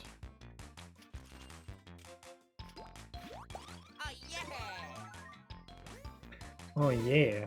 The backgrounds... Oh, that was actually cutting it incredibly close. The background here is really interesting as well. Look at the golden drop. The golden drops. Oh, it's a shortcut. We did it! We won the race! And Wiggler even celebrated our victory by giving us a Wonder Seed. Rivals turned friends. Racing is amazing. You know that most of the time does not happen. Okay, we've got enough Wonder Seeds. Actually, we've had enough Wonder Seeds, like, this whole time. But, we're heading into Magma Bog. Maybe I'll be able to beat this world in this stream. That'd be cool, wouldn't it? Oh, good, it's Bowser Jr. Look at all this magma! This place is so fun. I bet Dad's getting bored of sitting around building up wonder power. Maybe I can make the magma go boom, kind of like fireworks. Then he wouldn't be so bored. Okay, that's actually kind of sweet. He doesn't want his dad to be bored.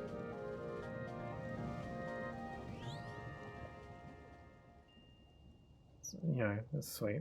I think Bowser and Bowser Jr.'s relationship is really sweet most of the time. We've made it to the deep magma bog. This underground bog goes much deeper than you'd think, and the magma spreads everywhere. There are poplins throughout the bog who study the conditions in this terrible place. Let's go to the nearest observatory and see if they know anything about the royal seed here. This place is cool. Deep Magma Bog Observatory number 1.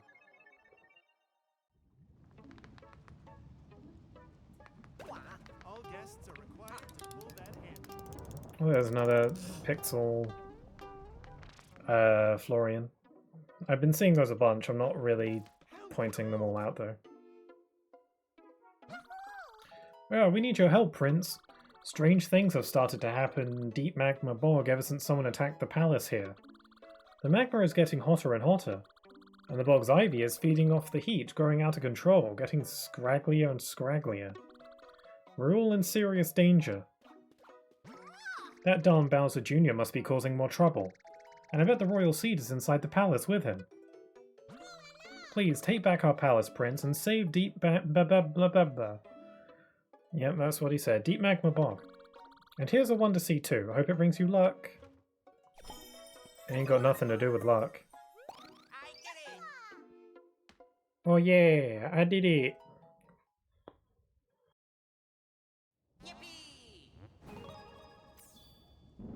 Okay, they're purple.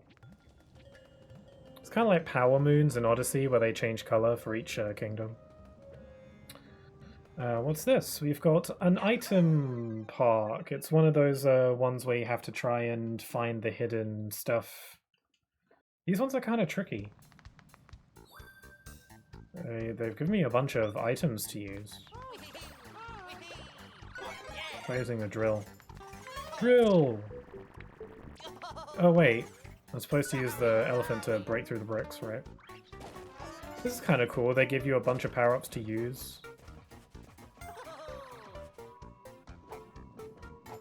This is cool because I feel like in a lot of 2D Mario games, power-ups are just that, a power-up, something to help you out. I like it when they actually incentivize power-ups use, or they make challenges that are made with that power-up in mind, that require the use of it. I think that's fun. And this game does a lot of it.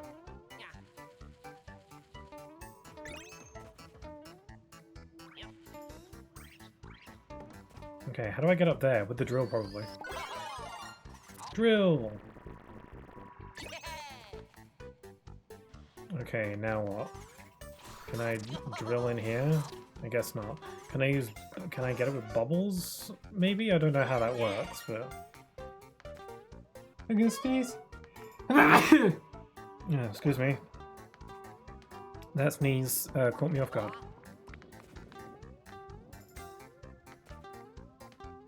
There's fish. I guess I'm supposed to kill the fish.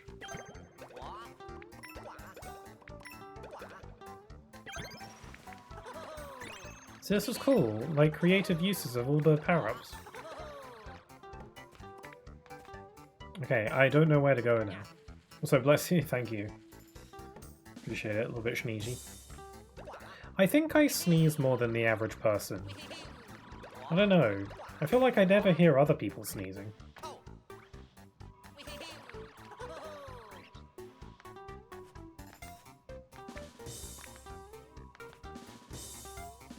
Okay, so one of the flowers is in here. I can't reach it, mate.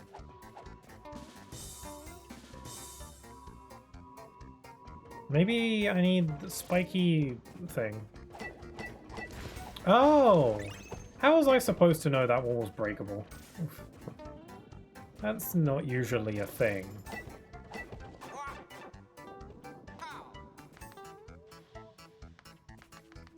Okay, so now I'm just missing one. Where, oh where could it be?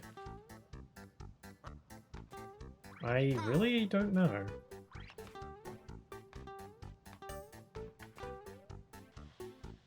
Is it maybe in that block? Unlikely, but I'll give it a shot.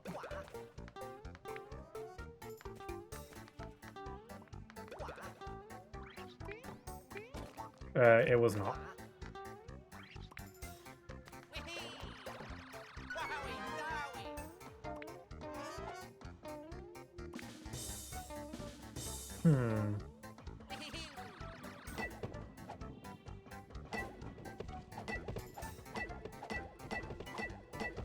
Okay, so it's definitely not that.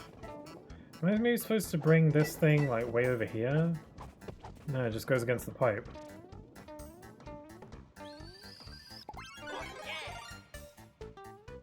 So I went over there, there's one up there, and there was one up here, and then one up here.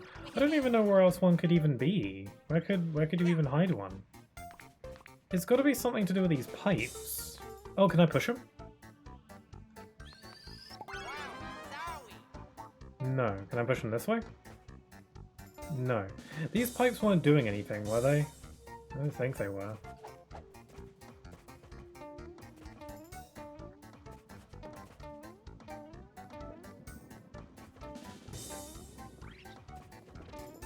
I'm stuck.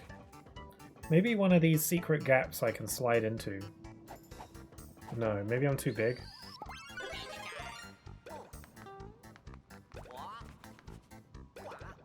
No. Maybe it is something to do with this wall, though. Or these platforms. It would appear not.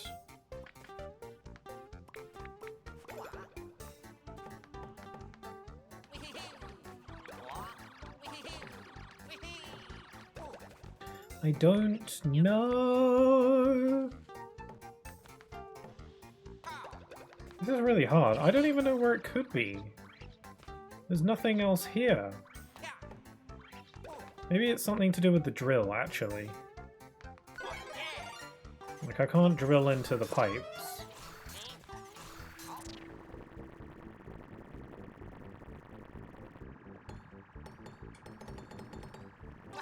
No, can't drill through that.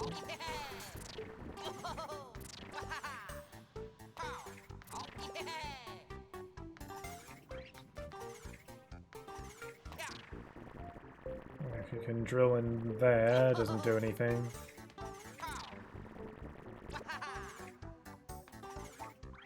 Like, I needed the drill mushroom to get the one that was up here, but I've got that one, so there's that.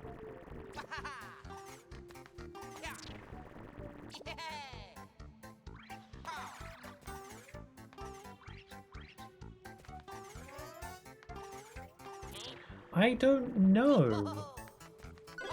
I don't know where anything could possibly be that I haven't already found. Ugh, maybe it's inside this spiky chain ball and I need to break it with the drill? No, okay. That was a bit of an out there idea, but I'm kind of... I don't really know what to do at this point. There's nowhere else. There's no, like, point of interest.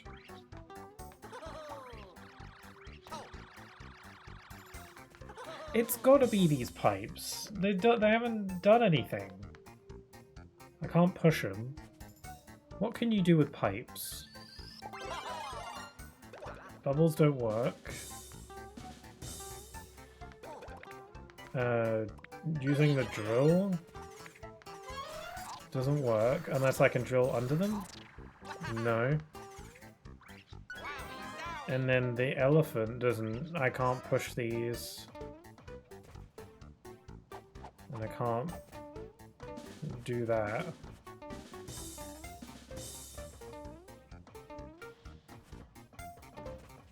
It doesn't make any sense.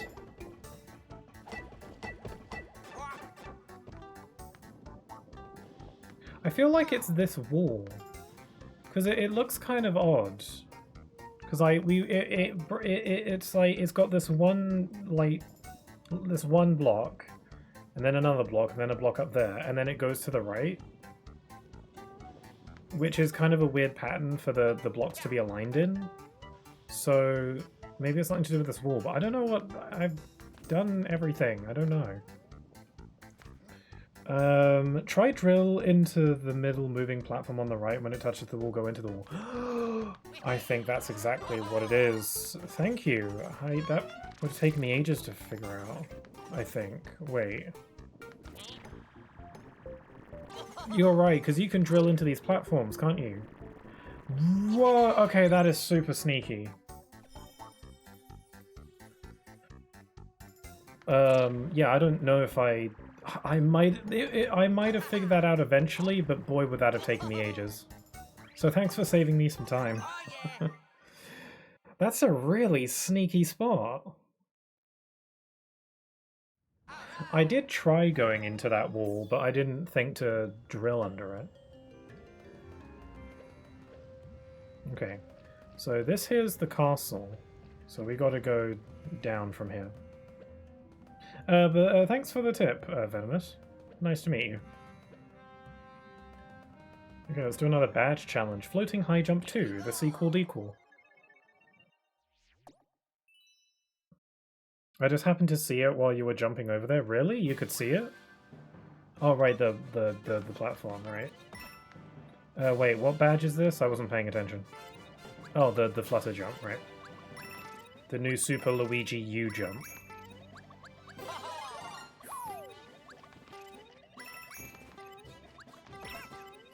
Just for context, this isn't my first time playing the game. It is my first time playing the Switch 2 edition, but I haven't played this game since it first came out on Switch 1, and I only played it the once, so it's not exactly fresh in my mind. That's why I didn't remember where that thing was hidden. So I've forgotten a lot. I remember some stuff, but not a ton. And obviously all the new Switch 2 edition stuff is new to me. That went really smoothly.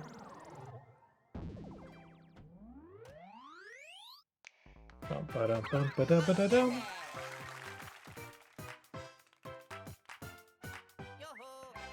That went quite well.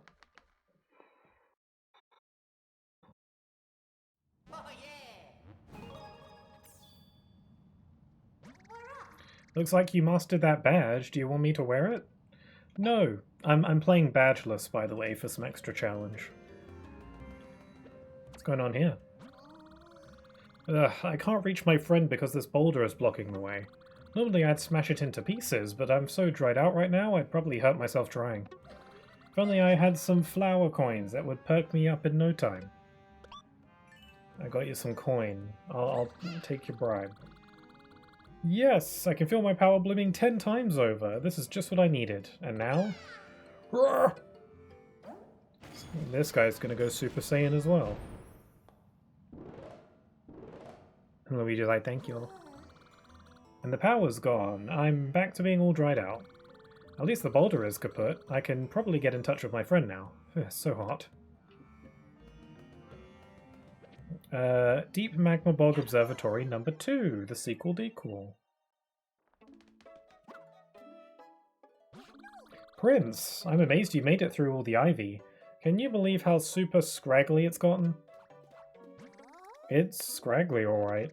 We barely see through all that stuff, and we could barely see through all that stuff and almost got lost. The magma isn't normal. The ivy is scraggly. It's all very strange.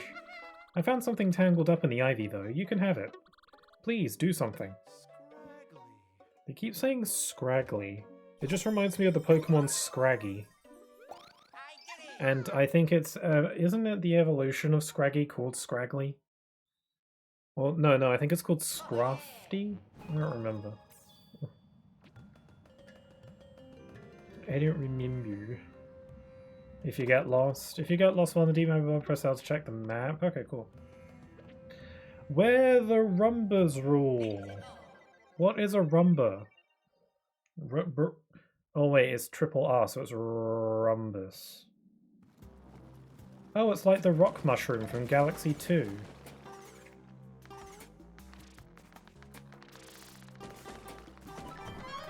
Oh dear. Okay, fitting. The drill is the main power-up for this level. Can I drill into the rhombus? Oh no, they just killed themselves. It's fine.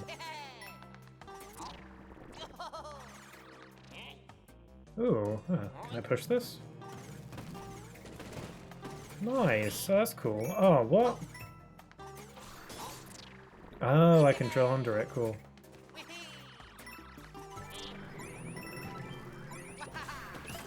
Okay, so you can drill into them to destroy them that way.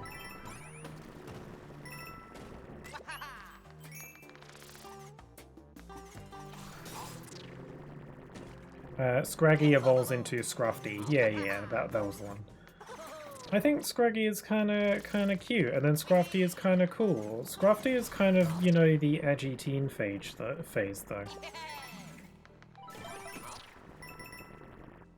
Oh! Secrets. Hi.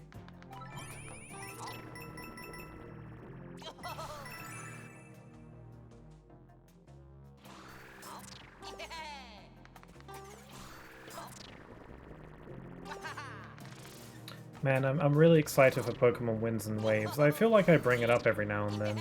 I keep forgetting about it, and I want to keep my hype up, because I'm quite hyped. We have to wait a while for it, though. That's probably for the best, because that means the game's going to get more dev time, right? Right? I don't know which starter I'm going to go for. That's a mild problem I'm having. I don't know which of the 3 starters I want. I mean, my least favorite is the water one. So I probably won't go for that one. I don't dislike it, but it's my least favorite of the 3. I like what's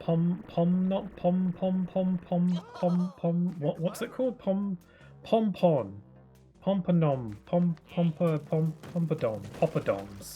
Poppadoms. That was it, right? And Sprout. I like those 2. I'm between Pombon and Sprout. I hope those are the correct names. I think that's right. Or was it? I think it was Brout with a B. Like it was a play on the words brow and sprout.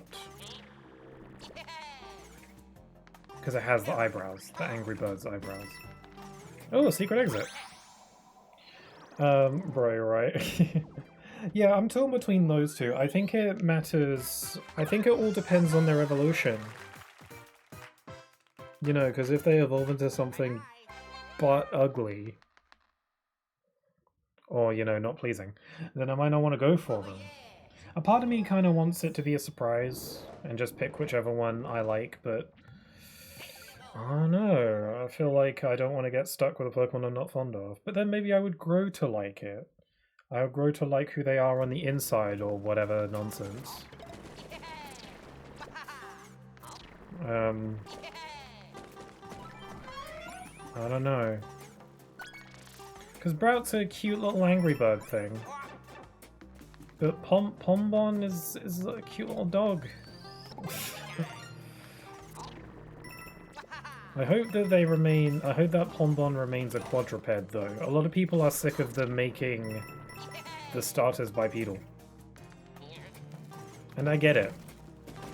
Usually, I'm not bothered by that because the Pokemon I like end up looking pretty good by their final design. Like, one of my favorite starters is Rowlet from Sun and Moon. It's the little owl. Because it's so cute. I don't really like its second evolution. I don't really like its second form, its second stage. I think it's called Dartrix.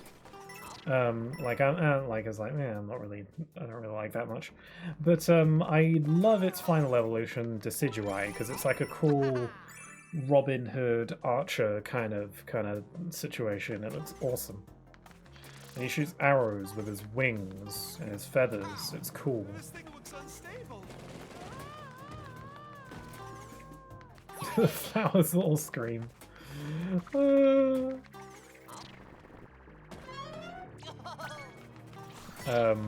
Yeah, Decidueye is awesome and I love it.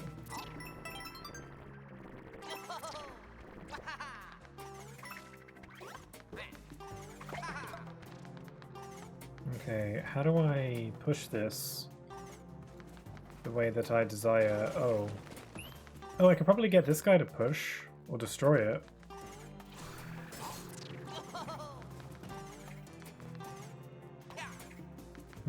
Or maybe I can...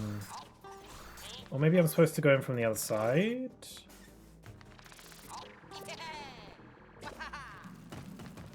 There it is, yes.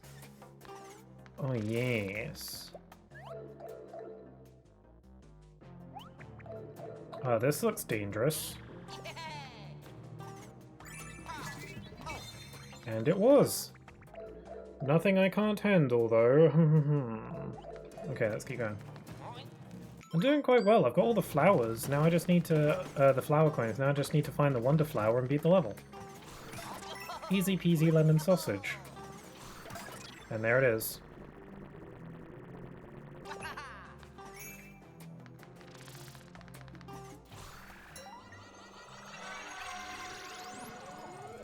Oh, I am now one of the rolly things. I've already forgotten what they're called. Oh, cool, it makes a bowling pin noise. Roll, roll, roll! Roll. I'm all Sonic-y. Go, go, go! Roll, roll, roll!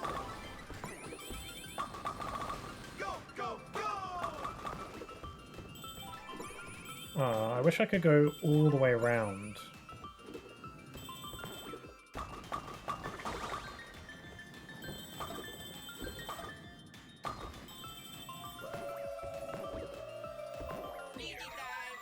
Ouija time. Okay, we did it. There's the Wonder Flower. Now we just gotta beat the level and we're home free.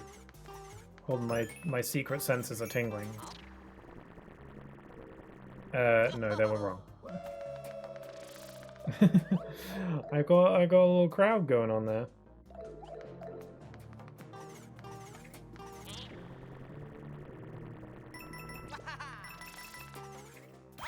There we go, we got it. Nice, aced it. I've been going through these levels really, really smoothly. Like, I haven't needed to really replay them all that much because I miss collectibles.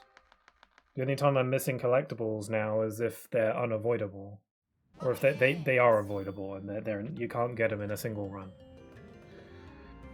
Okay, we've got another badge challenge, the Boosting Spin Jump 2. Not as memorable as the original.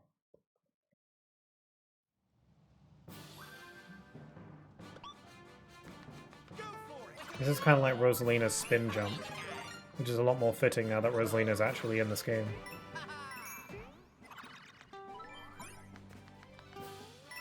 I feel like this game takes a lot of pages out of Mario Maker's book.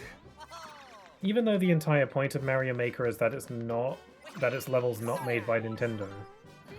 I feel like a lot of the ideas and, you know, tools and enemies and just like things from Mario Maker ended up kind of bleeding into this game a little bit. And, you know, the general creative use of all of those tools feels like the kind of stuff I'd see in Mario Maker. Not that I've ever played Mario Maker, again, I really want to. I'm kind of banking on the possibility that they'll make a third Mario Maker for Switch 2. Because I don't want to get Mario Maker 2, only for a week later they're like, oh, we're announced Mario Maker 3, and then it's like, oh, damn it. I know that's going to happen.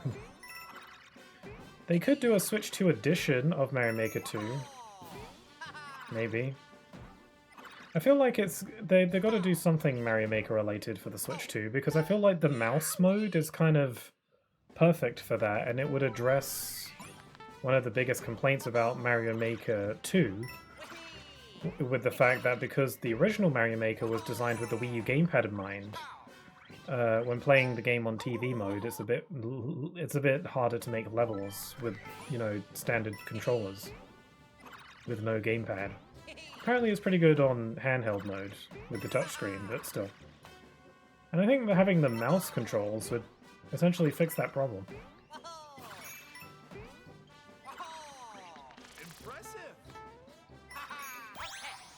There we are! There's another one in the bag.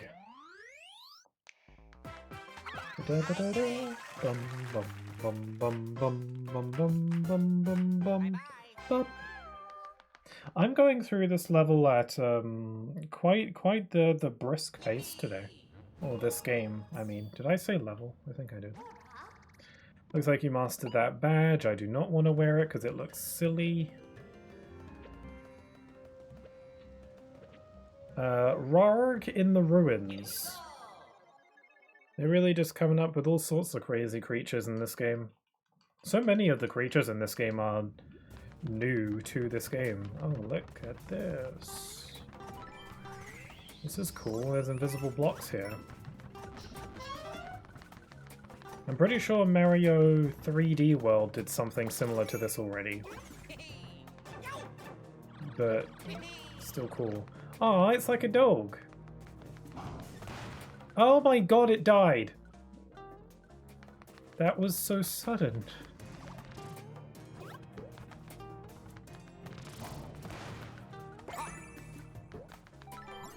I didn't expect it to just explode. I thought it was just going to hit its face on the floor and that would be it. Oh dear.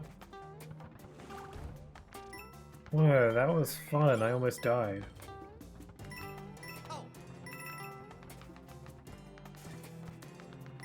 Okay, I don't know where to go. Not in there. I don't want to miss collectibles, so I have to start at the beginning.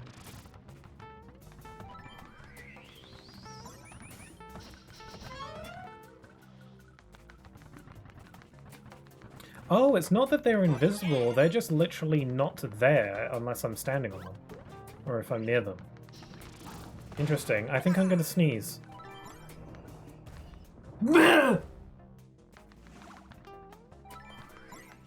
Excuse me. That wasn't a sneeze, by the way. I wasn't just, you know, getting stabbed or something. That was me sneezing.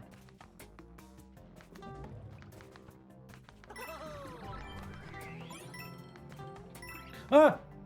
Sorry, I thought I was going to fall in the lava. Okay, I don't think I can go through any of these pipes. I feel like if I could, it would be clearer.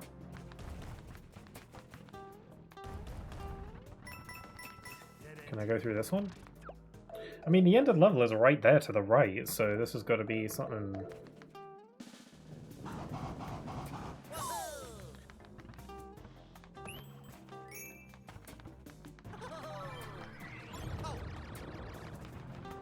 Oh, cool. They introduced a new feature, a new mechanic, and now they're turning it on its head a bit. I just destroyed that drill. I have a drill in my reserve, so that's fine. I'll use it if I need it.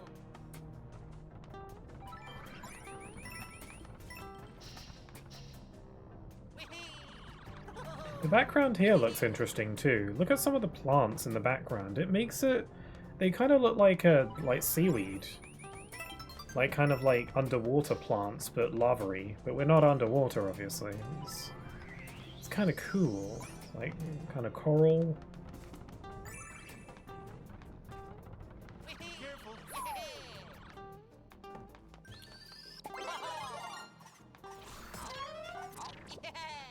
No! Okay, there's the Wonderflower. Cool. I feel like there's something up here, though. Aha! I'm understanding this game's way of thinking now. I've got to get this thing.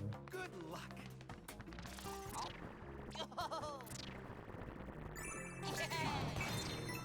Sweet, that's all the flower coins. And the Wonderflower. Oh! And the Wonderflower's over here.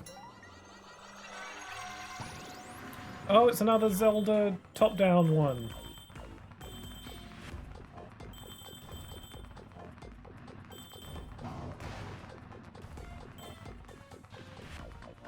Oh dear, oh dear, oh dear. And I already had the flower coin, so I don't have to worry about missing collectibles at this point, unless there's a secret exit, which I'm pretty sure there isn't. Well, probably not.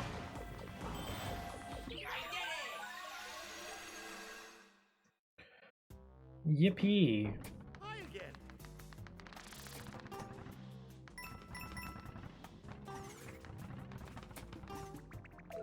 Okay, that went well. Once again, I have found everything. Oh, I wouldn't have been able to get to the flagpole anyway because it was blocked off. Huh, I should have known.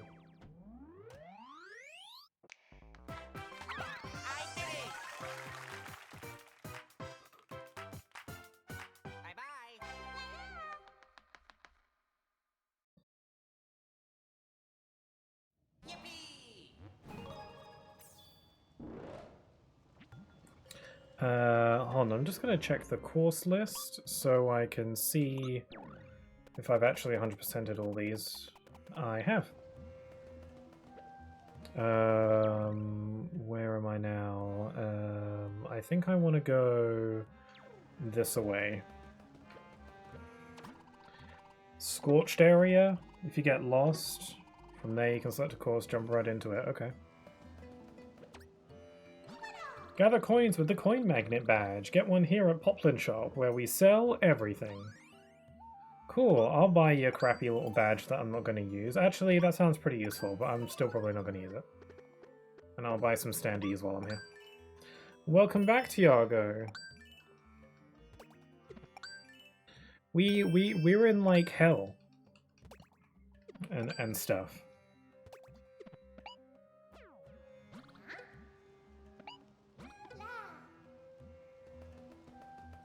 We're descending deeper. Grappling Vine 2.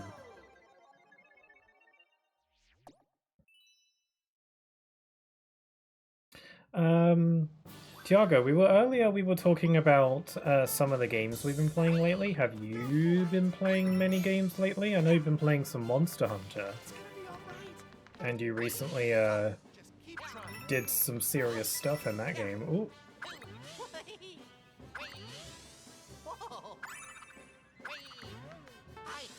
I haven't been playing much else.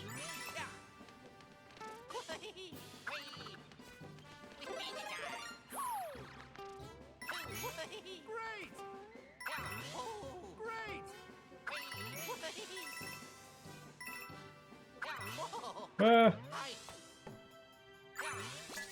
Cool. This is a fun one. Again, I really like the grappling hook, and I really like the those dash panels. Those dash rails are really fun. Also, it's cool that you can use the grappling hook to latch onto the flagpole. That's pretty cool. Recent games, let me think. Sure. Also, how goes everything? Everything goes pretty good, actually. I'm making really really good time with this game. I'm like, I feel like I'm blazing through it. Pull, turn, burn. This has a difficulty level of 4.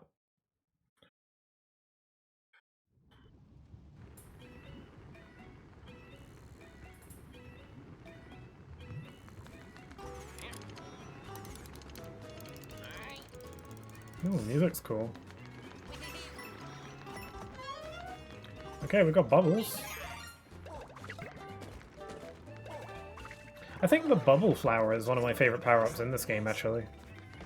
It's really fun to use. I like bouncing off of them. It's essentially the blue... Oh, that was stupid. It's essentially the blue Baby Yoshi from Mario U in the form of a power-up. But I like it, it's fun. I like being able to bubble up enemies and you can bounce off the bubbles.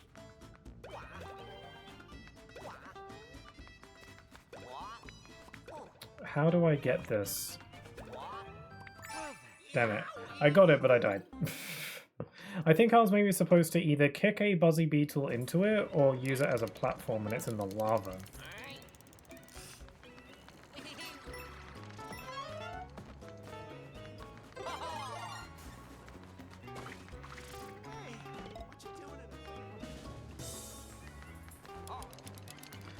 Not much to be honest.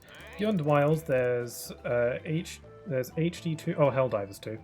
New updates, so back to that. Rivals, because new updates as well. Might give that a rest soon. Space Marines 2, since it's on Plus. Also replaying Spider-Man 2. Cool. I've been wanting to replay Spider-Man 2. I haven't played it. I haven't done a playthrough of it since my first playthrough that I did on stream. And it was a fun game, so I feel like I want to play it again. Okay, I feel like I need to get up here with the drill. I actually think my assignment is too complicated to explain to my professor in his native language tomorrow. Really? What's his native language? I guess that's not relevant to what you're saying, but I'm kind of just curious.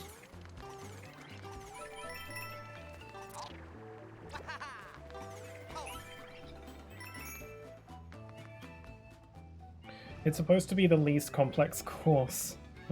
like the assignment that you've written is too complicated for your teacher to understand in his language. Interesting. You're too sophisticated for him, probably. Crap. Maybe the complete assignment is the friends we made along the way. Ah, a moment while I vomit.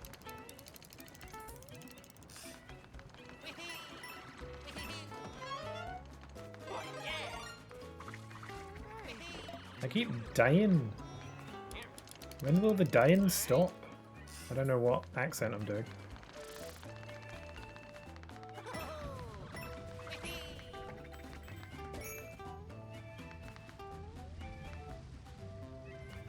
Oh, the language is Italian, which I've only been learning for 2 years. Well, that's something. I mean, if he can't read your assignment, that sounds more like a him problem than a you problem, right?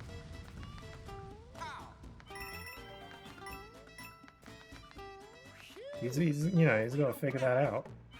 Oh, there's a path up there that I need the drill. Drill. Is there a drill mushroom around here? I accidentally lost it.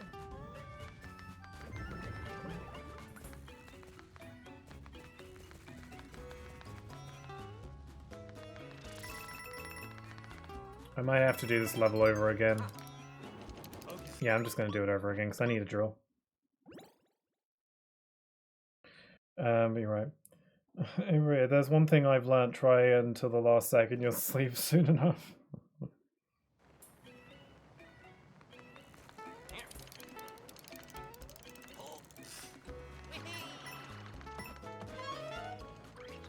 I like the music here. Oh crap! I needed that mushroom.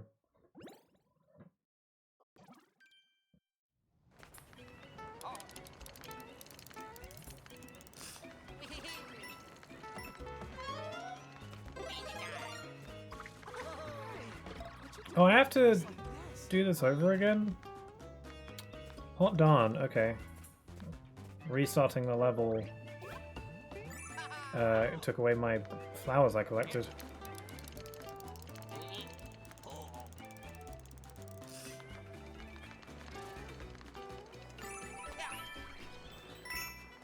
Flashbacks to the one assignment I worked on with a group from 8 PM to 4 AM, then presented at 10 AM. That's crazy. Man, group assignments are a whole nother level because you got to manage your teammates as well. Or, you know, well, not manage really, but you gotta, you know, keep an eye out for them. Where are all the power-ups at? I need a drill suit, but the game isn't giving me one.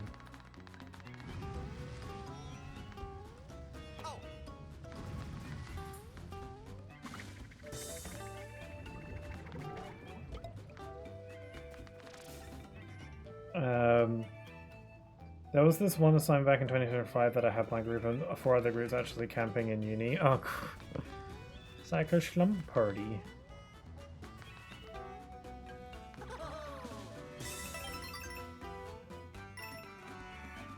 Okay, I guess I just gotta keep going.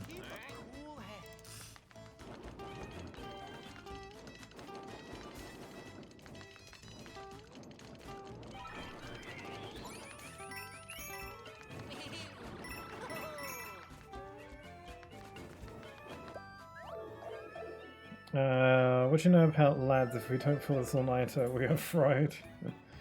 Followed by the realization that everyone lives too far to go to anyone's house short notice. Yeah. Must be a nightmare. Why is the game not giving me the drill suits?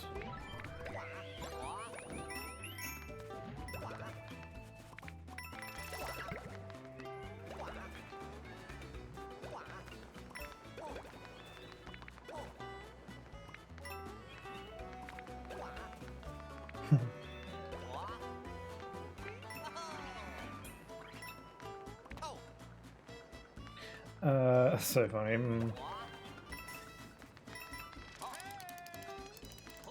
Yeah, like you only get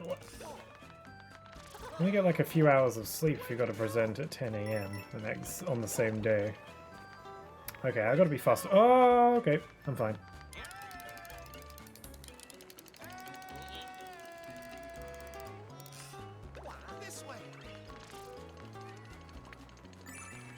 Okay, I got all the flower coins. That's good. I'm still missing the Wonder Seed. I bet it's where that drill path was. Oh, that's Angry Goomba. Oh, there's Wonder Flower. Here we are. Never mind. What's the drill path for? Maybe it's for a secret exit. Oh! I'm immune to lava!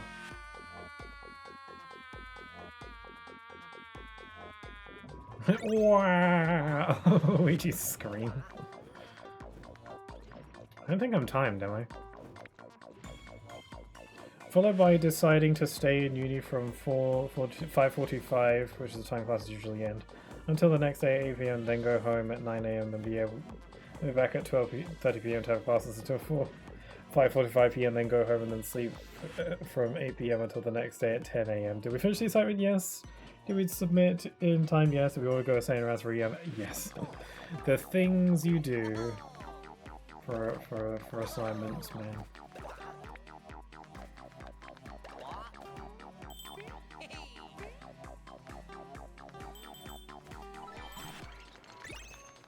Whoa, it's so pretty. My eyes widened as soon as I turned the lights on. I was like, whoa. I'm glowy and immune to lava, apparently.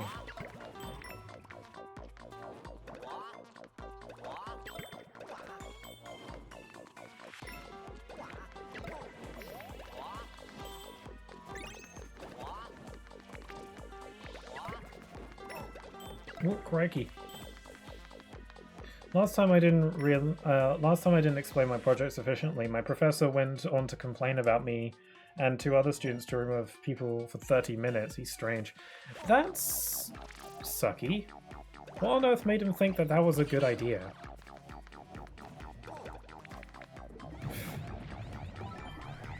Don't like it when teachers do that. I had a similar experience in secondary school when I was about...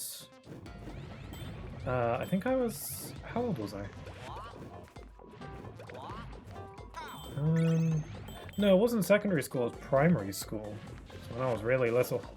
I was 11, I think. Where my teacher at the time had this idea that I was, like, kind of a slacker. And I realize now that a lot of the things that she thought about me, and, you know, some of that stuff that she thought was... Actually, thinking back on it, it's like, those are, like, kind of related to what I now know is probably just autism. I obviously didn't know it at the time, but I'm realizing that's probably what it was. Yeah, but she thought I was, like, I never put any effort into anything, or I was lazy, or I, stuff like that. A lot of the time I just didn't really understand things as well as other people. So, I don't know. But, yeah, my teacher one day was scolding this other student for, you know, not trying hard enough with something or something. And then she was like, you know, going on this tangent about, oh, you know, you gotta try harder, you never put any effort into anything, blah, blah, blah, blah, blah, blah. And then she pointed at me, and I was just sitting, minding my own business. And then she was like, even Jason puts in more effort than you. And I didn't say anything. I literally did like a, kind of like a TV look to the camera motion.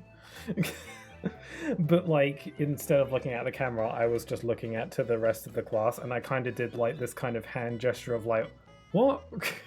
And everyone actually kind of laughed. I don't know if they were laughing at the fact that I got insulted or my reaction to the insult. But yeah, I was like, that's kind of rude. Like, even I make more effort? That's awesome. Lovely backhanded compliment. That makes me feel super great.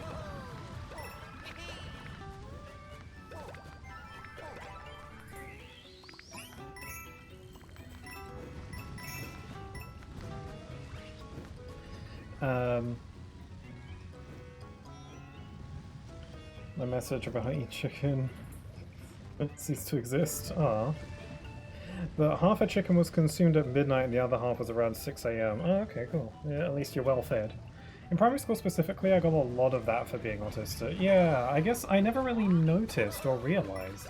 Whenever someone told me stuff like that, I just assumed that they were correct. I kind of believed whatever I was told. If someone told me that I wasn't putting enough effort into things, then I would be like, I guess they're right. Because, what do I know?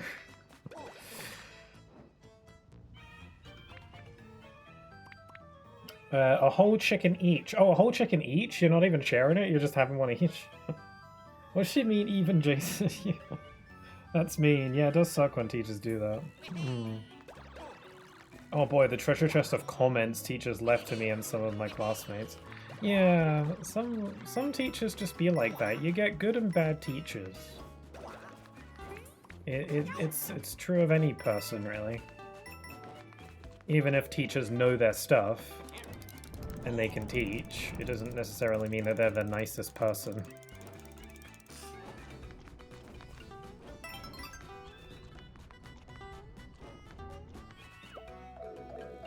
like this music in this level. It's really catchy, actually.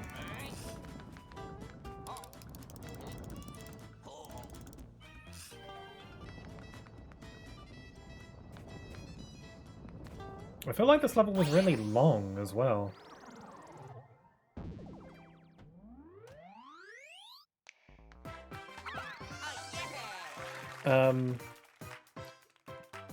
But, you know, yeah, that particular teacher of mine was not super nice. She was pretty interesting a lot of the time and quite entertaining.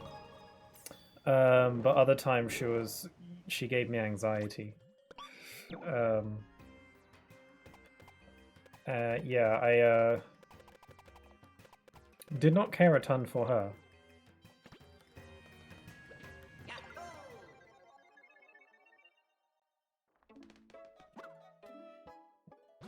I've been keeping a close eye on the magma around here, and I've got a bad news. It's been rising.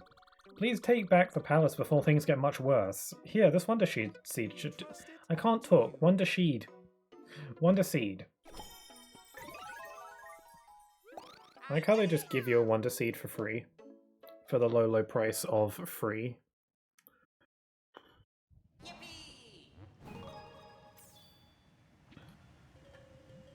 How have I only been streaming for 2.5 hours? It feels like it's been longer than that. Based on how far into the game I've gotten in just this stream, it feels like I've been streaming for a lot longer than that. Maybe I will be able to beat the main story today. There's a boulder blocking the way to the palace shortcut. I want to smash it into pieces and clear the way for my friends, but it's so hot here I just feel drained. Take this coins to make you feel happy. Oh, thank you. I feel so strong and cool too. You are definitely one of those things. I'm in full bloom, and with this power, no boulder can stand in my way.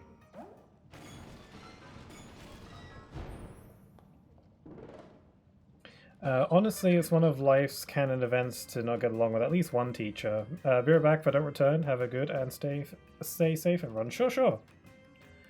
You have a good rest of your day if you're not able to come back later. Yay, the shortcut connects to the palace. Please go ahead and use it. There's also Captain Toad is here.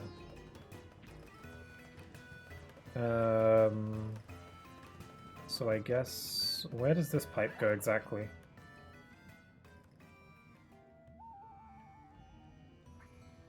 Okay, so it just takes me back to the beginning, cool. Bye, friend.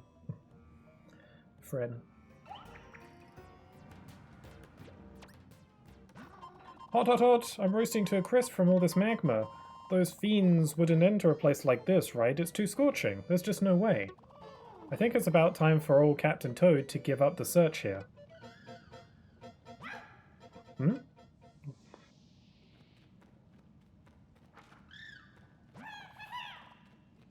It's a report from our brigade's recruit. I found one of the Koopalings. He looks exhausted from this heat, so it's in the perfect time to take him down. Speaking of heat, I'm kind of worried that I'm going to wilt away down here. Let's go kill him. Let's go kill him a little bit.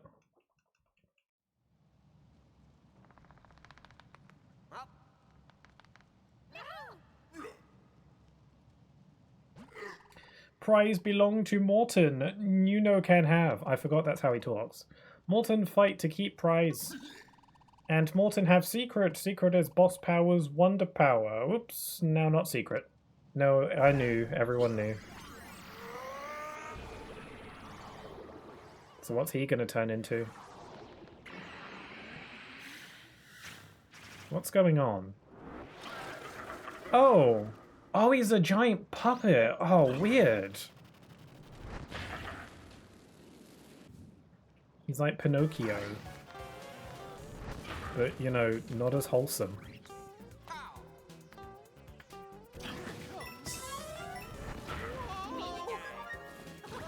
Why a puppet? That's so weird. I was expecting something a bit more brutish.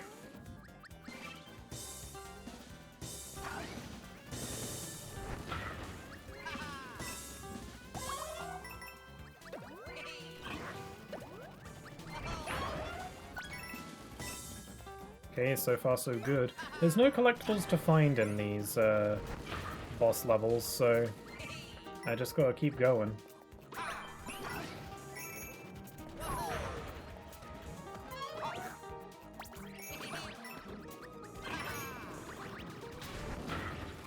Oh, crikey! I got.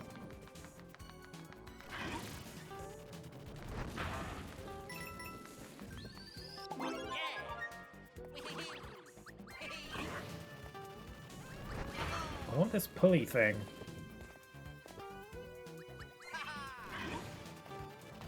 There we go.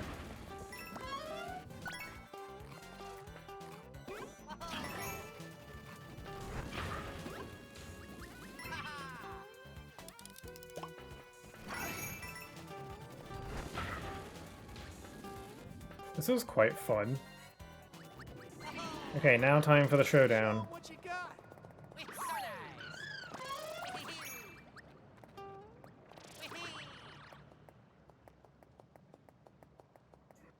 I forgot that the Mario and Luigi have new voice actors in this game.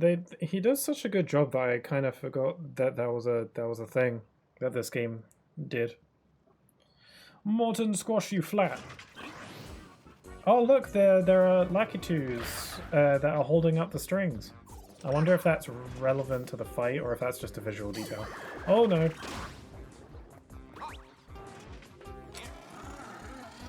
Just gotta tug on these until he has no strings on him.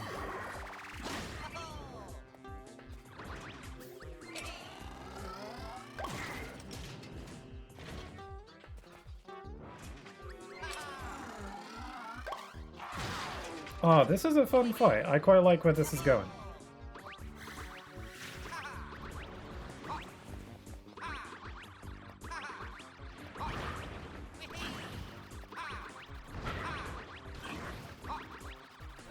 Okay, what's going on now?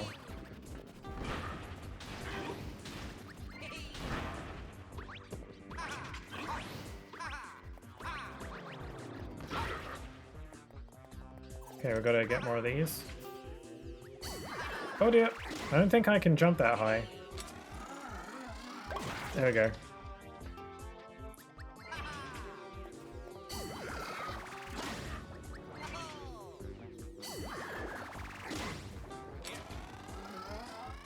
Yeah, this is a creative boss fight. They really addressed the base game's problem of the bosses being really lackluster and unmemorable and plain. Because these boss fights have, well, they're not like super crazy difficult, like what Mario boss is. They're really creative. They use the whole wonder effect quite well.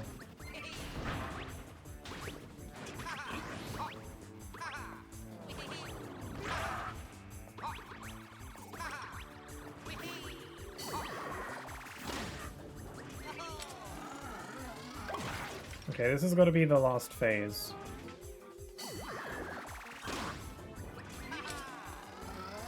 Yeah, I like this tugging on the strings.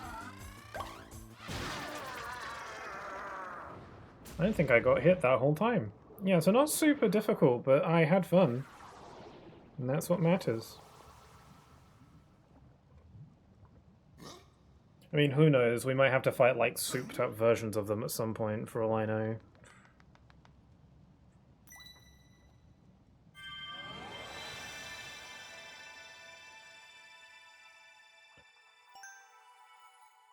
And we got it! We got the Bellabel thing! Indeed, a really cool fight. Yeah, I thought that was neat. Wow, great work! That was incredible! That marionette was gigantic. I couldn't believe my eyes. You won't see me jumping anytime soon. My legs have gone all wobbly. Also, you can't jump. Anyway, it seems we're done here. Let's meet up in Bellabel Park. Da-da-da.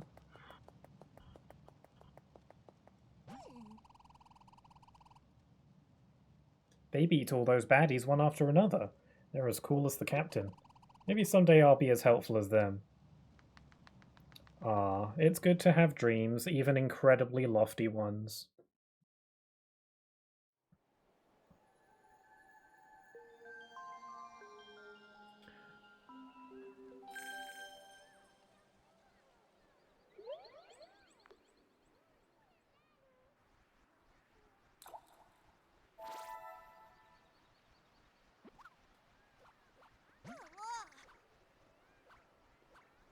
That's the 6th Bellabel flower.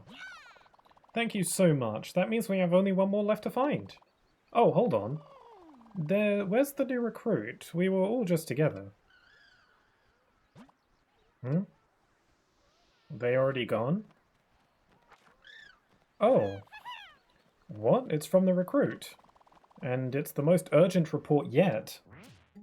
Urgent recruit report. I found the last of the Koopalings. I had a hunch that he was near here somewhere. I'm watching him closely to make sure he doesn't run off. Please get here as fast as you can. I can't believe it. The recruit found the last one just like that. That takes some real skill, don't you think? Let's do this. It's time we showed him what the Tow Brigade can really do.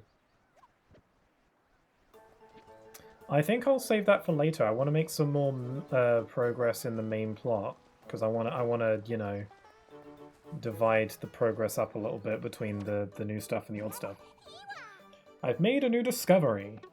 I managed to unravel one more of the Bellabel Park's mysteries. Surely you want to hear all about it, yes? Tell us, O wise one. Over in Attraction Central, there have been many small stone slabs discovered. On those stone slabs are images of our ancestors gathering together to play. By reenacting those depictions, we might solve Bellabel Park's mysteries. Of course, some of us are just having fun instead of focusing on research. Wait, having fun? I wonder. Yes, perhaps that's the key to unraveling Bellabel Park's mysteries. My understanding of the park and its mysteries is growing all the time. That's it for new discoveries. Do you want to hear about any of the old discoveries? I do not. This Luigi skin is adorable. Yeah, it's the new power-up they added in this version. It's the flower. I think it looks a little bit silly, but, you know, it's whatever. Squawk, squawk, oof, what a pain. That was cool. That was such a cool report. Oh, there's a bunch of these. Okay. 24. I was minding my own business walking up to a cave entrance when I realized it was, in fact, a gaping maw. So glad I noticed before I was swallowed whole. My work is treacherous sometimes. I spotted a rare fish earlier, so I passed the details along to a friend of mine who loves fishing. It sounded like they're planning to make the trek to Bellabel Park for some angling in the future. That's Wendy. When I was unable to make it back to the base on my own, everyone came together to rescue me from the mess I'd gotten myself into. I see now that having friends who will be there for you is a treasure all on its own. So much fun, I'm gonna do this all day. It's dangerous. I grow super tall thanks to a wonder. I'm able to reach even higher heights now. Maybe the captain will be impressed. I'll go back to normal at some point, right? You might be wondering how I met everyone in Bellabel Park. It was all because the captain entrusted me with an errand. The fruit involved in the errand ended up being eaten by a scary creature. But it was the captain who connected us all. Cool. Let's see, are there any more training challenges? We do have some.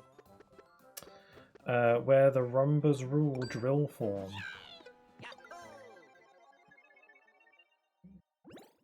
Defeat all the Rumbas. It's like Roomba, but it's not. Defeat enemies fast. Okay, defeat all the enemy in 25 seconds. Let the training begin.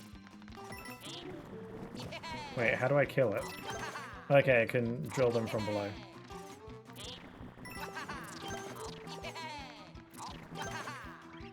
Okay, kind of tricky. 7, 6, 5, 4, 3, 2, 1. No! Damn it! I thought maybe he was gonna come down and then I'd get him. Once again, let's go.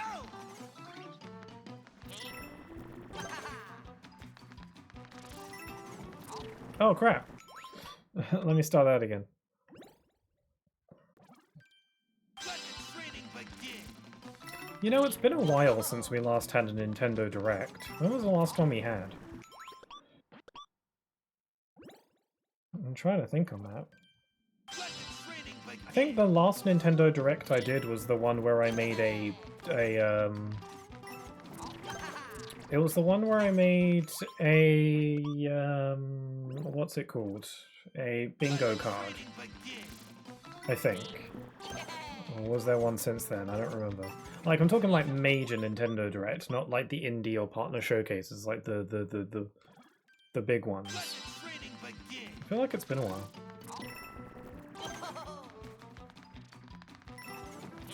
Damn it, I keep messing that up.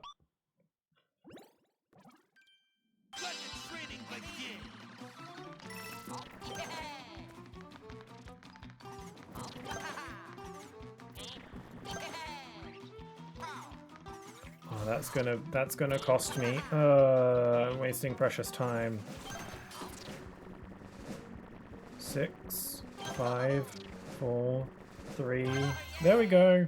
There was a flow to it. I just had to find the flow.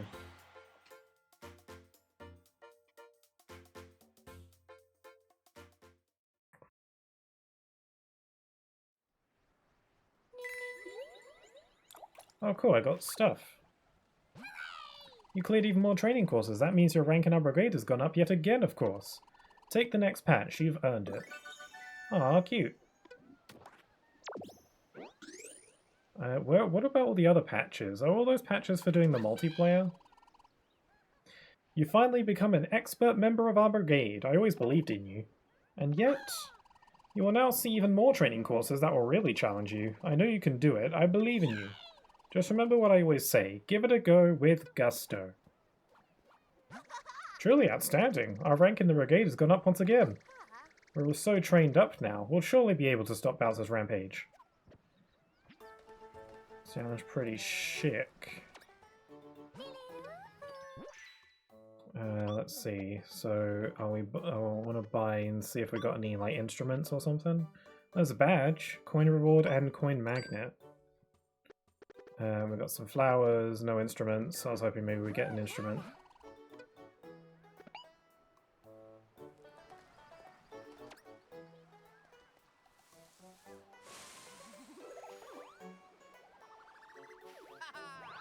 Oh, we got a bunch of badges. We got the band Agago. And a bunch of badges.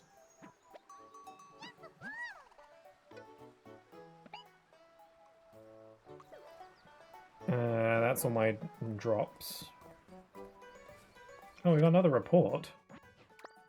Ah, a bunch of Lumas.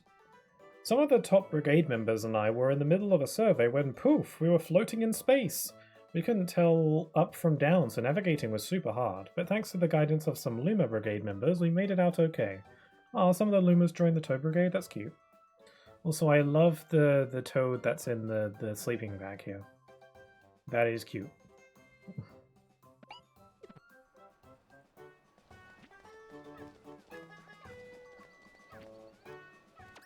Okay, let's see some more of these. So I've apparently unlocked even more.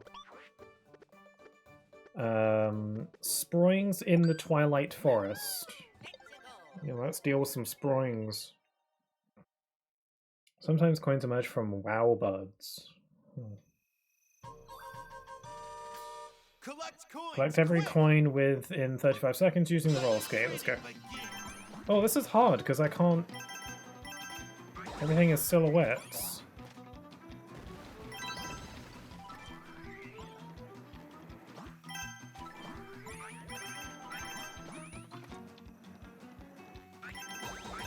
There's a lot of coins. Whoops.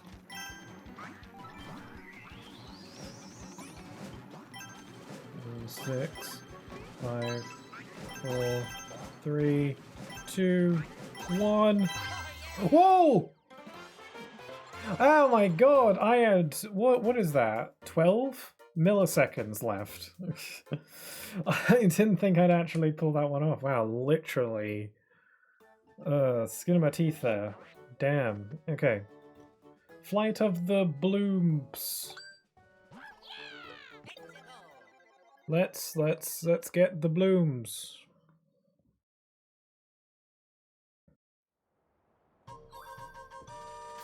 Collect coins, quick! Collect every coin in 30 seconds with a propeller flower. Training begin. Are there coins hidden behind the clouds? Perhaps. I like how Luigi just so contently holds the flower. He's got lots of confidence. That wasn't so hard.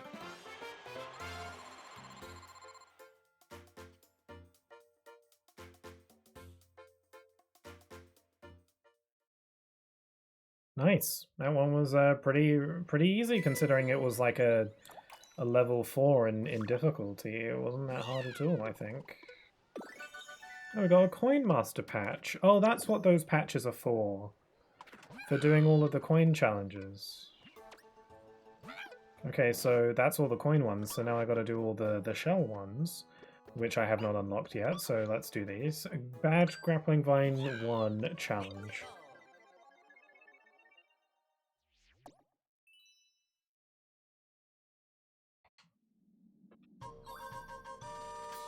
Get to the goal! Clear the course within 60 seconds while wearing the Grappling Vine badge. Training begin.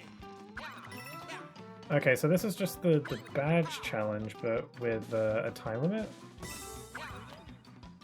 Oh crap, I've messed this up.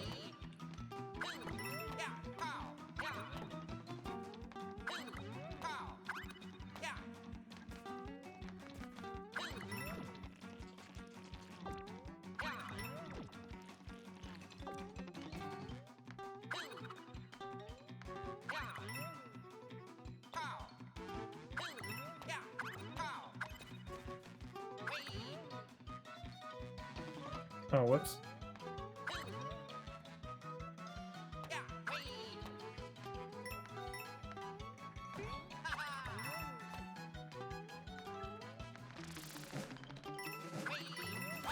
Phew, okay, I was cutting it a bit close. I was messing up a lot there. I'm actually surprised about that I was even able to do it, because I guess this was one of the easier ones, wasn't it? So I was kind of surprised that I even had enough time, because I feel like I was really bombing for a sec there. Anyway. Badge challenge, boosting spin jump with the bouncy ball. Apparently. How could it be a spin jump one and a bouncy ball one at the same time?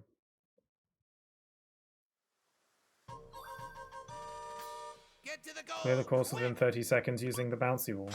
Training begin.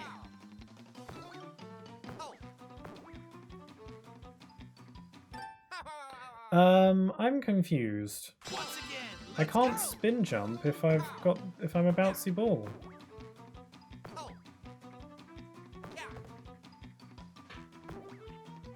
Crap. Okay, there's a technique to this one. Let's go!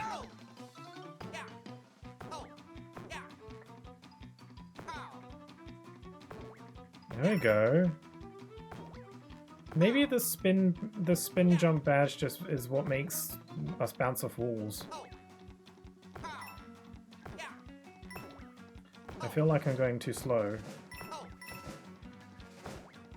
5, 4, 3, 2, 1. Oh no! Damn it! I was actually kind of close. It's pretty hard to control because you bounce off of everything. No! It's fun. It's fun to control. It's difficult, but it's fun.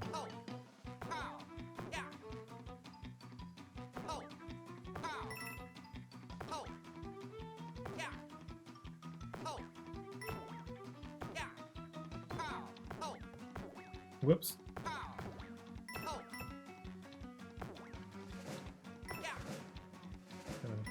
6, 5, 4, and I win! Off I go.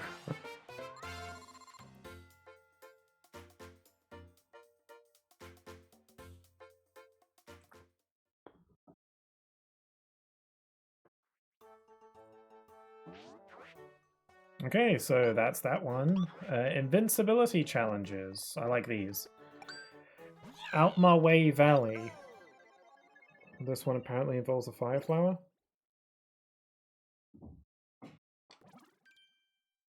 Put different greeting. Oh, that's not.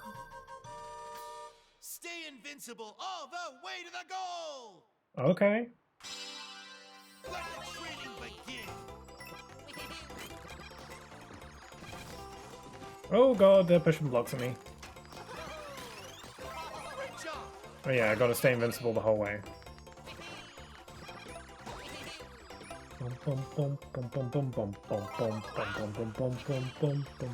Oh my god. Great job! Yeah, these ones are fun.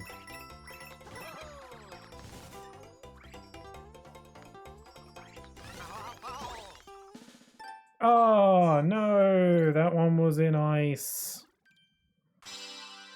Once again, let's go!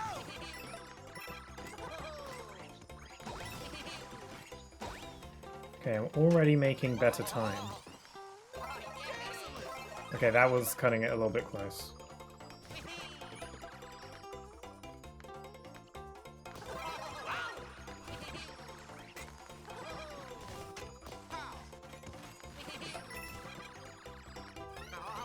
Wait, what? Oh, whoops. My bad. Once again, let's go! Okay, this one is kind of tricky, but I think I think I can do it. Sparkly!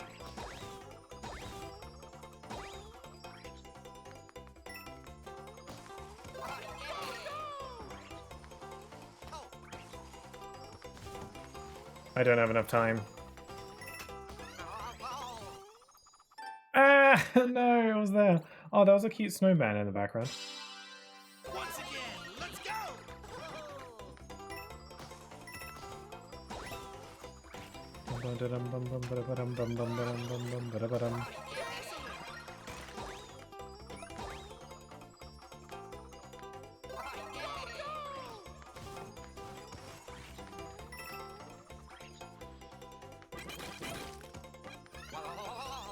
Oh god, that was close.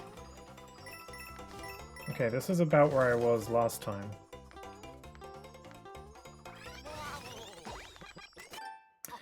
Man, okay, I think I need to preemptively shoot fireballs when I'm going across that ending bit there so that I can break that ice quickly. That's pretty crazy.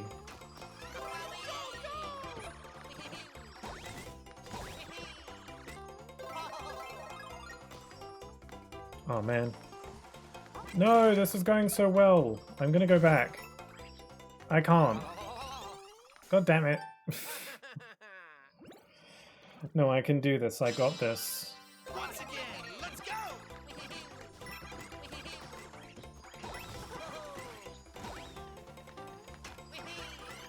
Throws me off that I can't jump off of enemies while I'm invincible. I just go right through them.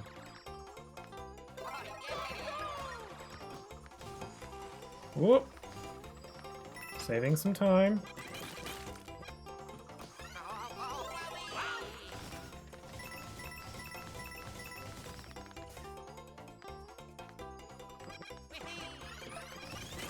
There we go, that's the trick. And now I've got to be close to the end, right? Great job! Apparently not.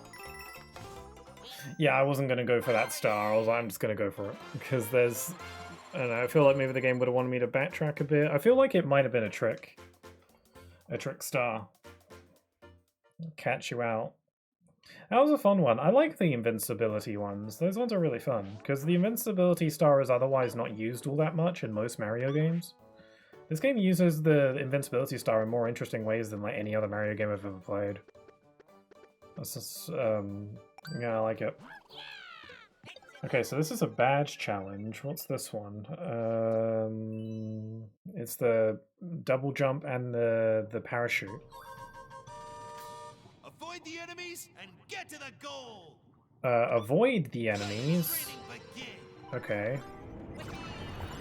Oh, when he does the spin jump, he does it while holding the cap because the badges are combined. That's a nice visual, like, animation detail. I thought that they were just... I don't know, I didn't think that they'd do that. I thought you'd just do the spin and then pull out the propeller. What am I on about? the cap. But no, they actually made a little dedicated animation for it. That's nice. They didn't have to do that. They could have gotten away with not doing that.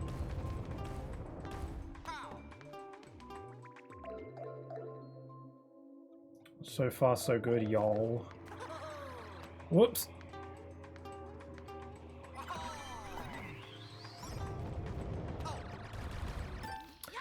That was silly of me.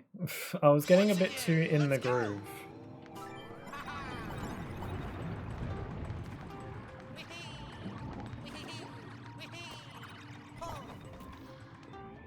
There is no timer. I feel like when I'm doing these challenges, I feel the need to go, like, go, go, go. And, like, some of them are timed, but not all of them. This one isn't, but yeah, I'm still feeling like I want to do it quickly.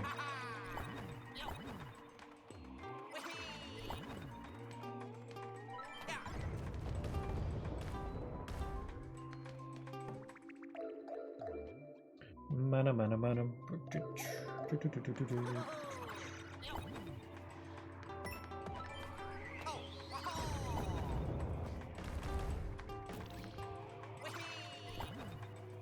Yeah, easy. Well, I did die, so... That was fun. I like that one. Gets a thumbs up from me, I think.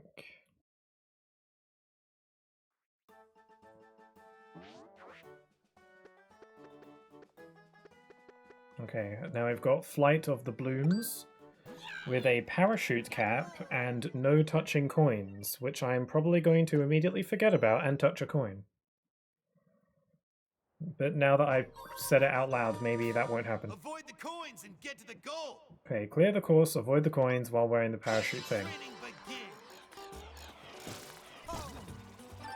Oh, there was a coin. That wasn't a case of me forgetting to not touch the coins, I just straight up didn't see it. And that was me just dying. Once again, let's go.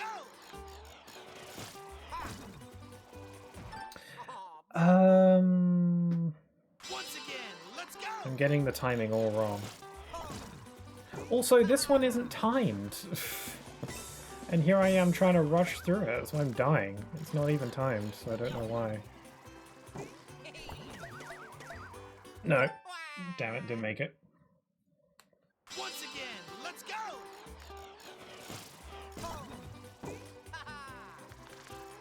I mean, there's nothing wrong with trying to go fast, but it's killing me, so...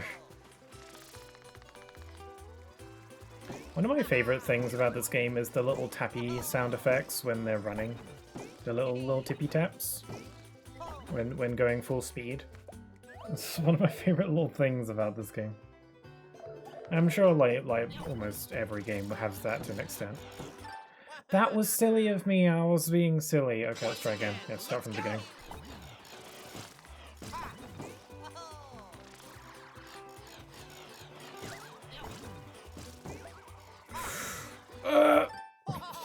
Man. I don't know if taking my time would help. Actually, it probably definitely... Actually, it probably definitely will, but I don't know. I want to do it fast. I want to get into that flow state.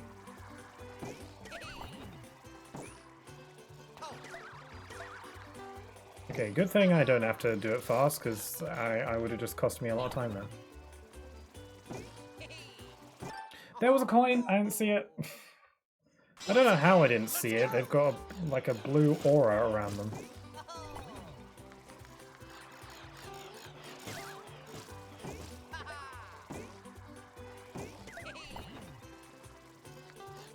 Okay, this is good.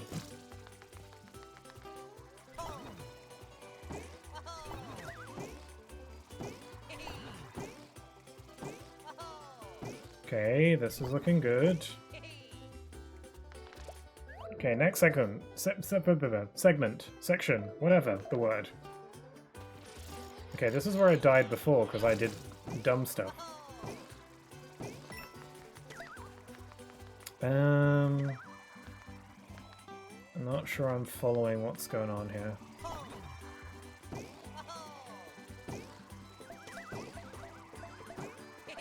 That was tricky platforming.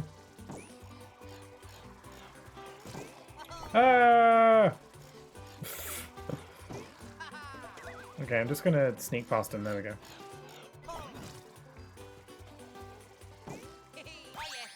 Phew. That one was pretty challenging. I guess I like that all of these are fairly short, so, you know, if one is particularly difficult, you don't have to... You know, you don't have to replay too much, you know, it's just you just try it again.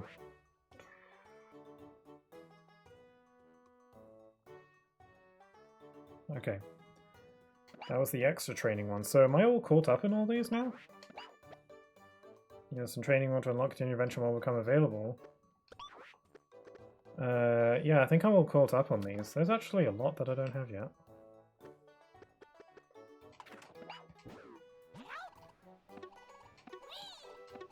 Some extra Bellabel water. Let me plop some of this into the fountain, and we'll see if we can get ourselves some stuff.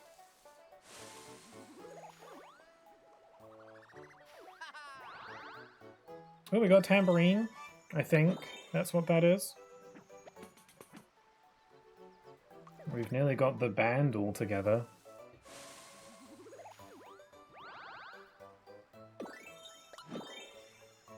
Some more flowers and plants. Do they have anything at the shop that might be good for me? Flower shop.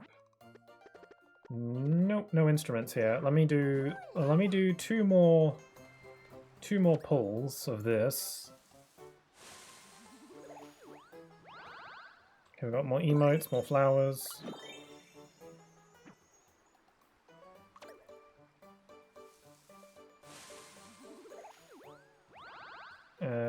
More emotes, more flowers. We got the heart eyes dog, so that's good. I care about that a lot.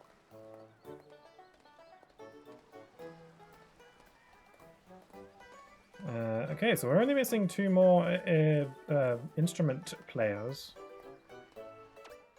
Okay, and we're good with Bellabel Park for now. I definitely want to finish Deep Magma Bog.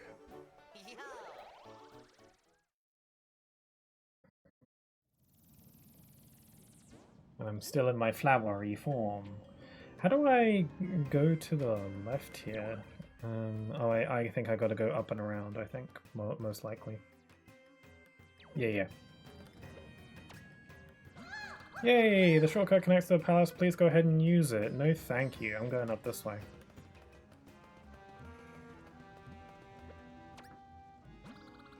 I'd like to head to the other side, but the heat from all the magma made the bridge collapse. Normally I could fix it in no time, but the heat is so much, I feel like my fixing skills have evaporated. How about some monies? There we go, I'm blooming and ready to work. There's no gap I can't bridge. Just give me a hot second here. Kapow. I'm pretty sure I could jump that gap, but whatever. Alright, I'd say this bridge is even sturdier than it was before. Awesome. Oh, something's happening. Oh, it's Kamek. I kind of forgot about him. He's using his PlayStation symbol magic. Oh, a battleship is it? I've been hydrating much this stream. Hold on.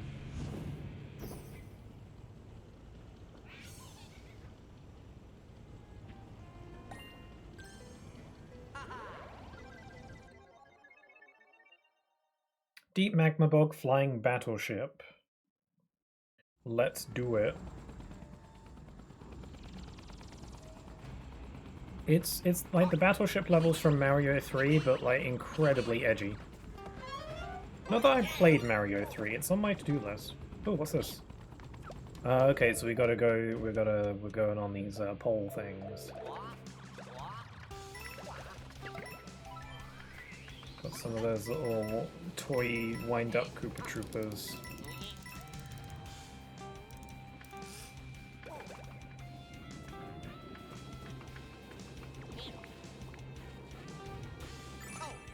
That was risky. Hope that. I assume that's how I was supposed to get that.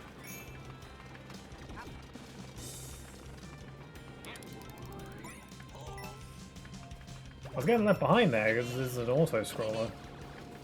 But I want to find them collectibles.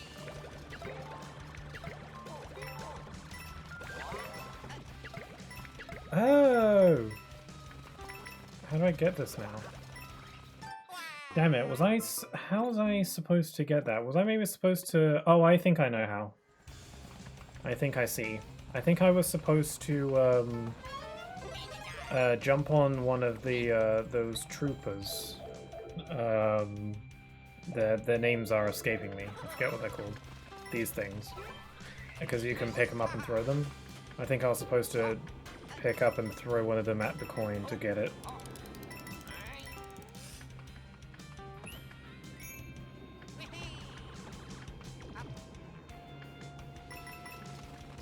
Whoops. There we go.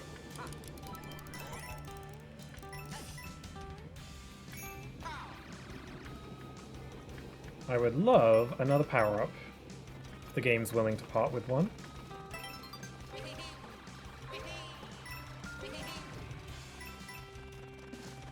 No! I didn't mean to ground pound. I held down on the analog stick to drop from the pole.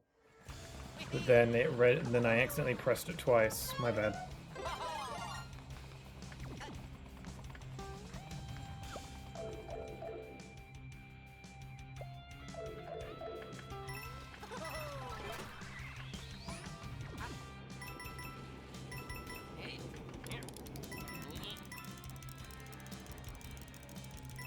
Is the screen gonna move, or do I have to let go? Alright, there we are.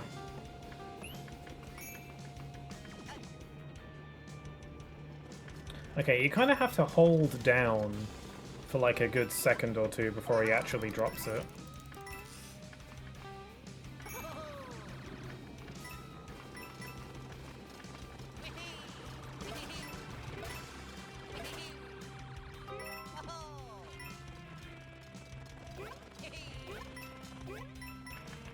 Okay, I'll get you, and bam. There we go, that's how you do it. Alright.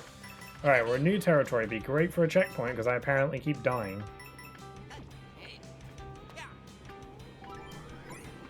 So I'm without power-ups.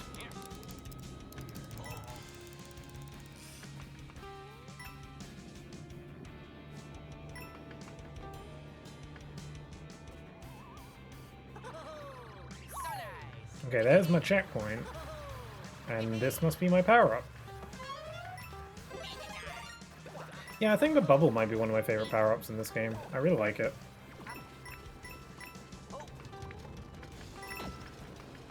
Ooh, almost lost it. Oh dear, I forgot that's how this worked.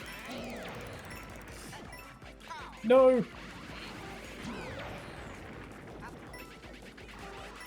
Jeez, I almost died. How do I get that? Oh, damn it. I missed a coin. My life count has been kind of stagnant in the mid-80s for a while.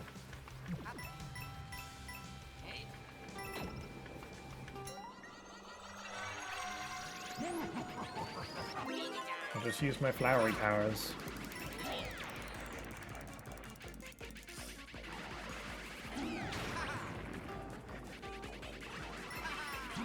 Yeah, I think I was supposed to wall jump off of it before pressing a button, yeah.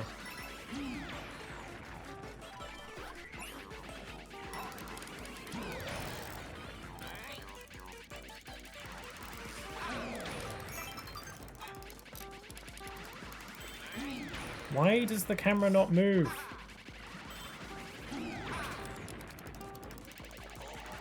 It goes out of its way to not move when I'm pulling on one of the chains. Huh.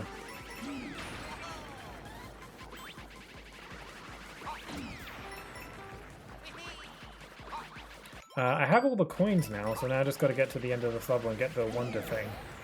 Oh dear. Oh no! Okay, I'm good. I can manage without.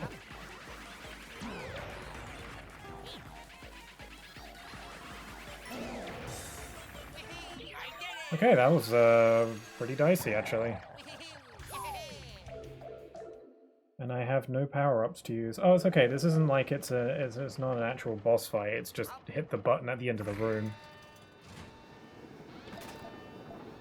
Looks like I have to pull these chains to stop him from breathing fire.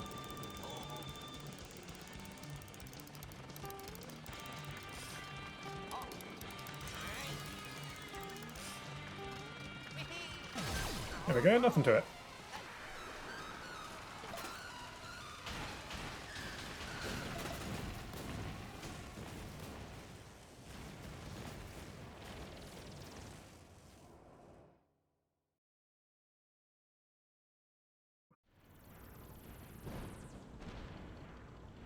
And there we are. Alright, we got some more batch of levels here to the left. I think I have enough Wonder Flowers to open up the boss room, but I'd prefer to, you know, keep on. Have I 100%ed all the levels that I've done so far? Is my question. It would seem so. Where of Magma Falls area. If you get lost, press L to check the map from the accelerate course. Okay, and jump to it. Cool. Hot. Oh, it looks like a little popcorn thing. Cute.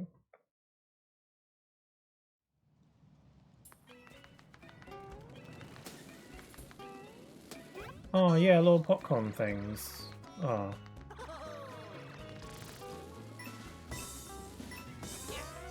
Okay, we've got more of these water pots and the elephant. We're gonna have to be watering stuff. Ah, secret beanstalk.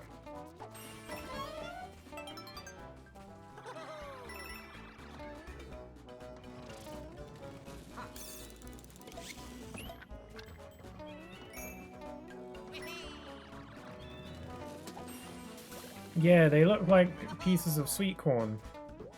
And then they get all heated up, and I'm gonna die!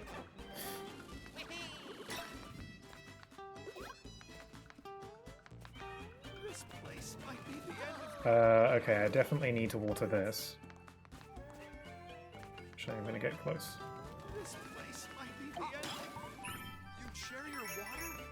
I was kind of hoping that that would lead me to one of the flower coins, but oh well.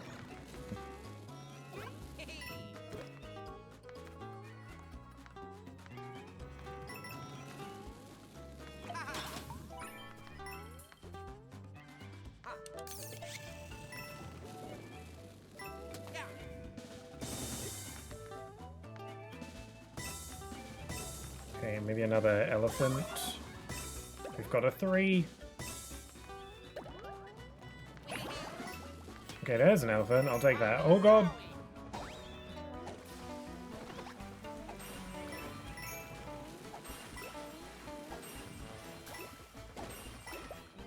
Okay, what's behind pipe number 1? Oh, okay, let's go. That's one of the flower coins I want. Okay, that's number 2. We've got to get the 3rd one. Wait, we don't have the Wonder Seed yet, do we? So...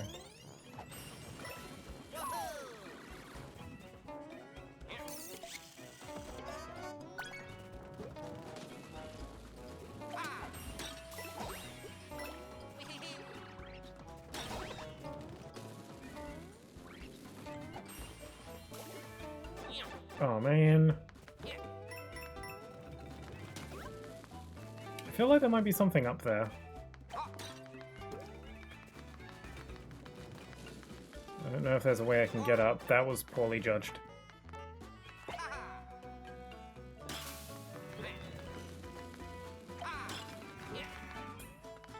Is there any water around? Oh! I have no idea where that mushroom came from. Was that in the pot? Okay, here's some water. Here we are. There's the Wonder Flower.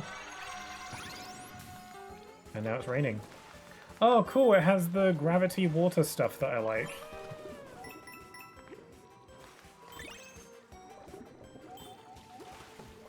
I love it when they get crazy with water and gravity.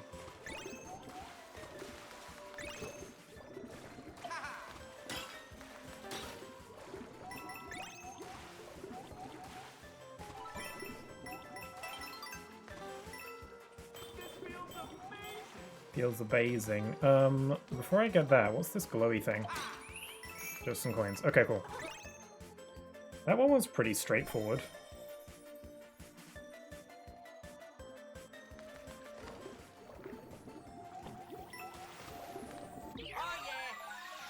Got a Wonder Seed! Wonderful. Okay, now what? I still need to find one flower coin, though. And there's definitely something going on up there. Oh, at least all the rocks are all doused now, though.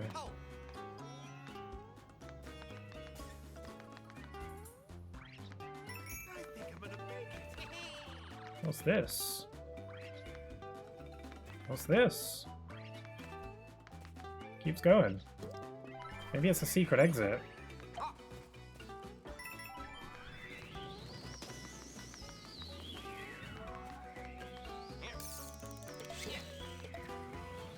Where's it taking me? This better be good, because this is taking out forever. A door! It's got to be a secret exit.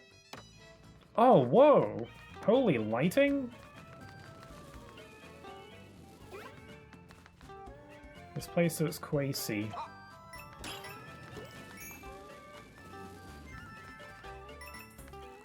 Wait a minute, this is just the level again. I recognize the level design. It's just the same again, but different lighting. Or is it? Or is there more to it? Also, look how the light goes on Luigi, like when he's a silhouette. Oh, that's so cool. This game is so nice looking. Yeah, you can see like how the light glows on Luigi when the fire's on. So good. Okay, this is a secret exit. So I'll have to play the level again to get the regular exit.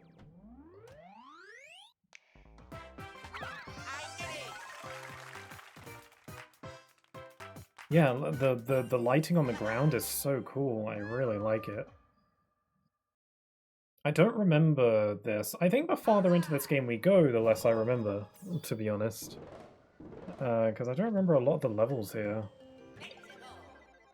I remember the final boss. I remember the final boss against Bowser. I remember vaguely what it's like. I remember like the gimmick or the concept behind it. I don't remember exactly everything about it though. Right, so I just need to get the Wonder Seed at the end, and the final flower coin. So I'll just quickly get back to where I was.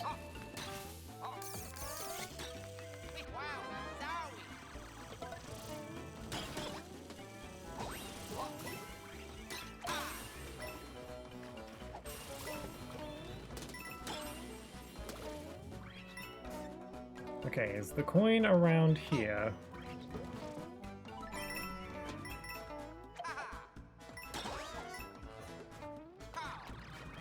Oh, that was a bad idea. Let's try that again.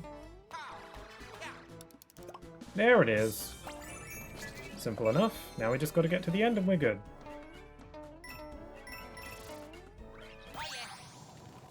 Alright, I was already pretty close to the end anyway.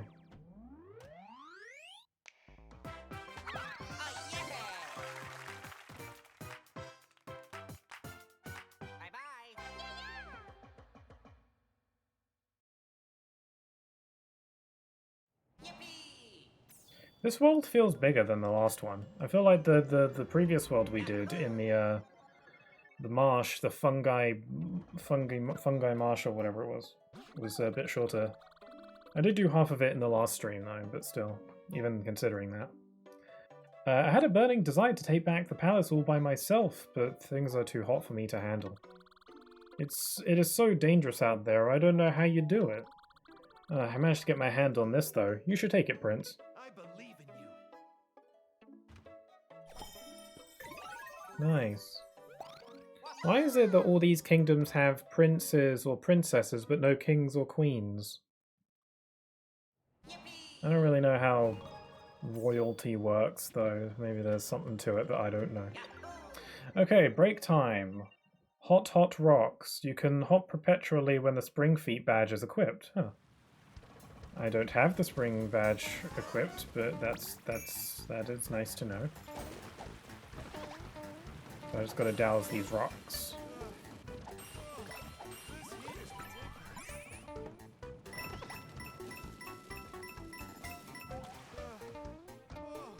This heat is ridiculous. This is redonkulous. There's another Pixel Florian. There's so many of them. I feel like, did the game keep track of all the Pixel Florians that I found?